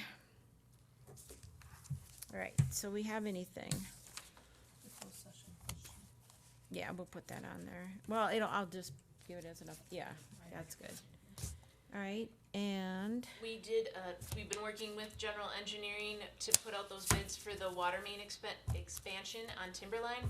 Those bids were received and,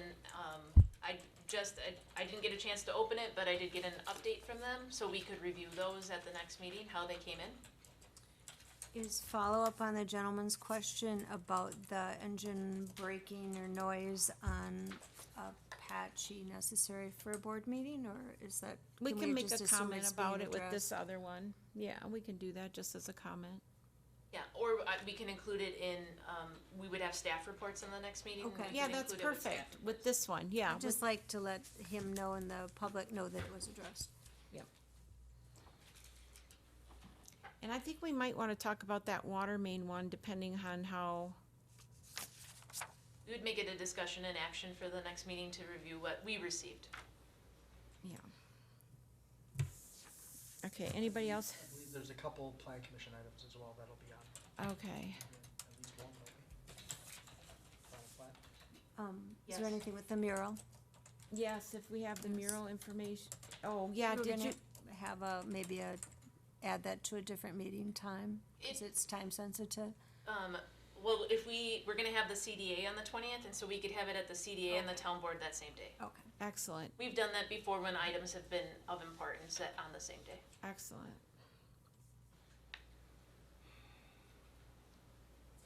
All right. And the Wisconsin, just really quick, the Wisconsin Towns Association is October 22nd through the 24th. If anybody wants to sign up, I do. So if anybody wants to go, Dates? 22nd through the 24th. Where? It's at the Kalahari in the Dells. Kalahari in the Dells. And how Wanna go? much? I don't know, we'll have to look and see, but When- that's covered through legislative training. And when it's been at the Kalahari, if depending, sometimes there are days that are of more interest than others. I've usually driven down each day. I stay over. Yeah, which you're welcome to do, but if per se, maybe you just wanted to do Monday, days. one of the days, or if you wanted to do both of the days, but not the Sunday night, like gathering piece, Is that on the WTA website? Yes. So you could see the itinerary of the Yes. session? yeah, and But it often evolves, and sometimes they don't come out with new stuff until closer to the date too, so don't bank on that. are you still not getting your magazine? No, he didn't Well, get I one. Just started at the beginning of last month, so. I don't haven't receive a gotten one yet. magazine. You didn't get a magazine I yet think one either? came late last week. No, I didn't it? do get emails, but they're I blocked, didn't get one. but. I didn't get one last week. Magazine. Yeah, I think Yeah, You late better last week. double check if you're signed up. Yeah, because you should all get, I I mean, get all of your emails, but I don't home, get a it would come to magazine. your home addresses, but all of your home addresses have been reported to Wisconsin Towns I Association. had been getting them, but I haven't gotten one in a couple months. Okay. Wonder Should if they check had and it just as a make sure term, that- like, they entered it in as a term, we probably need to just. Could be. Okay, I'm making myself a note. You said Maybe the check on- 22nd to the 24th, correct? yes. Because Chairwoman, you're receiving the magazine. Yeah, I'm still getting mine. Yeah, it seems interesting, but we'll check with WTA. And then you need a password to get into all the information online, so you have to call for that. All right, so maybe you could check for everybody when you have time. All right, so next meeting date and time is the 20th at 5 o'clock. Meeting adjourned. 8:13 PM.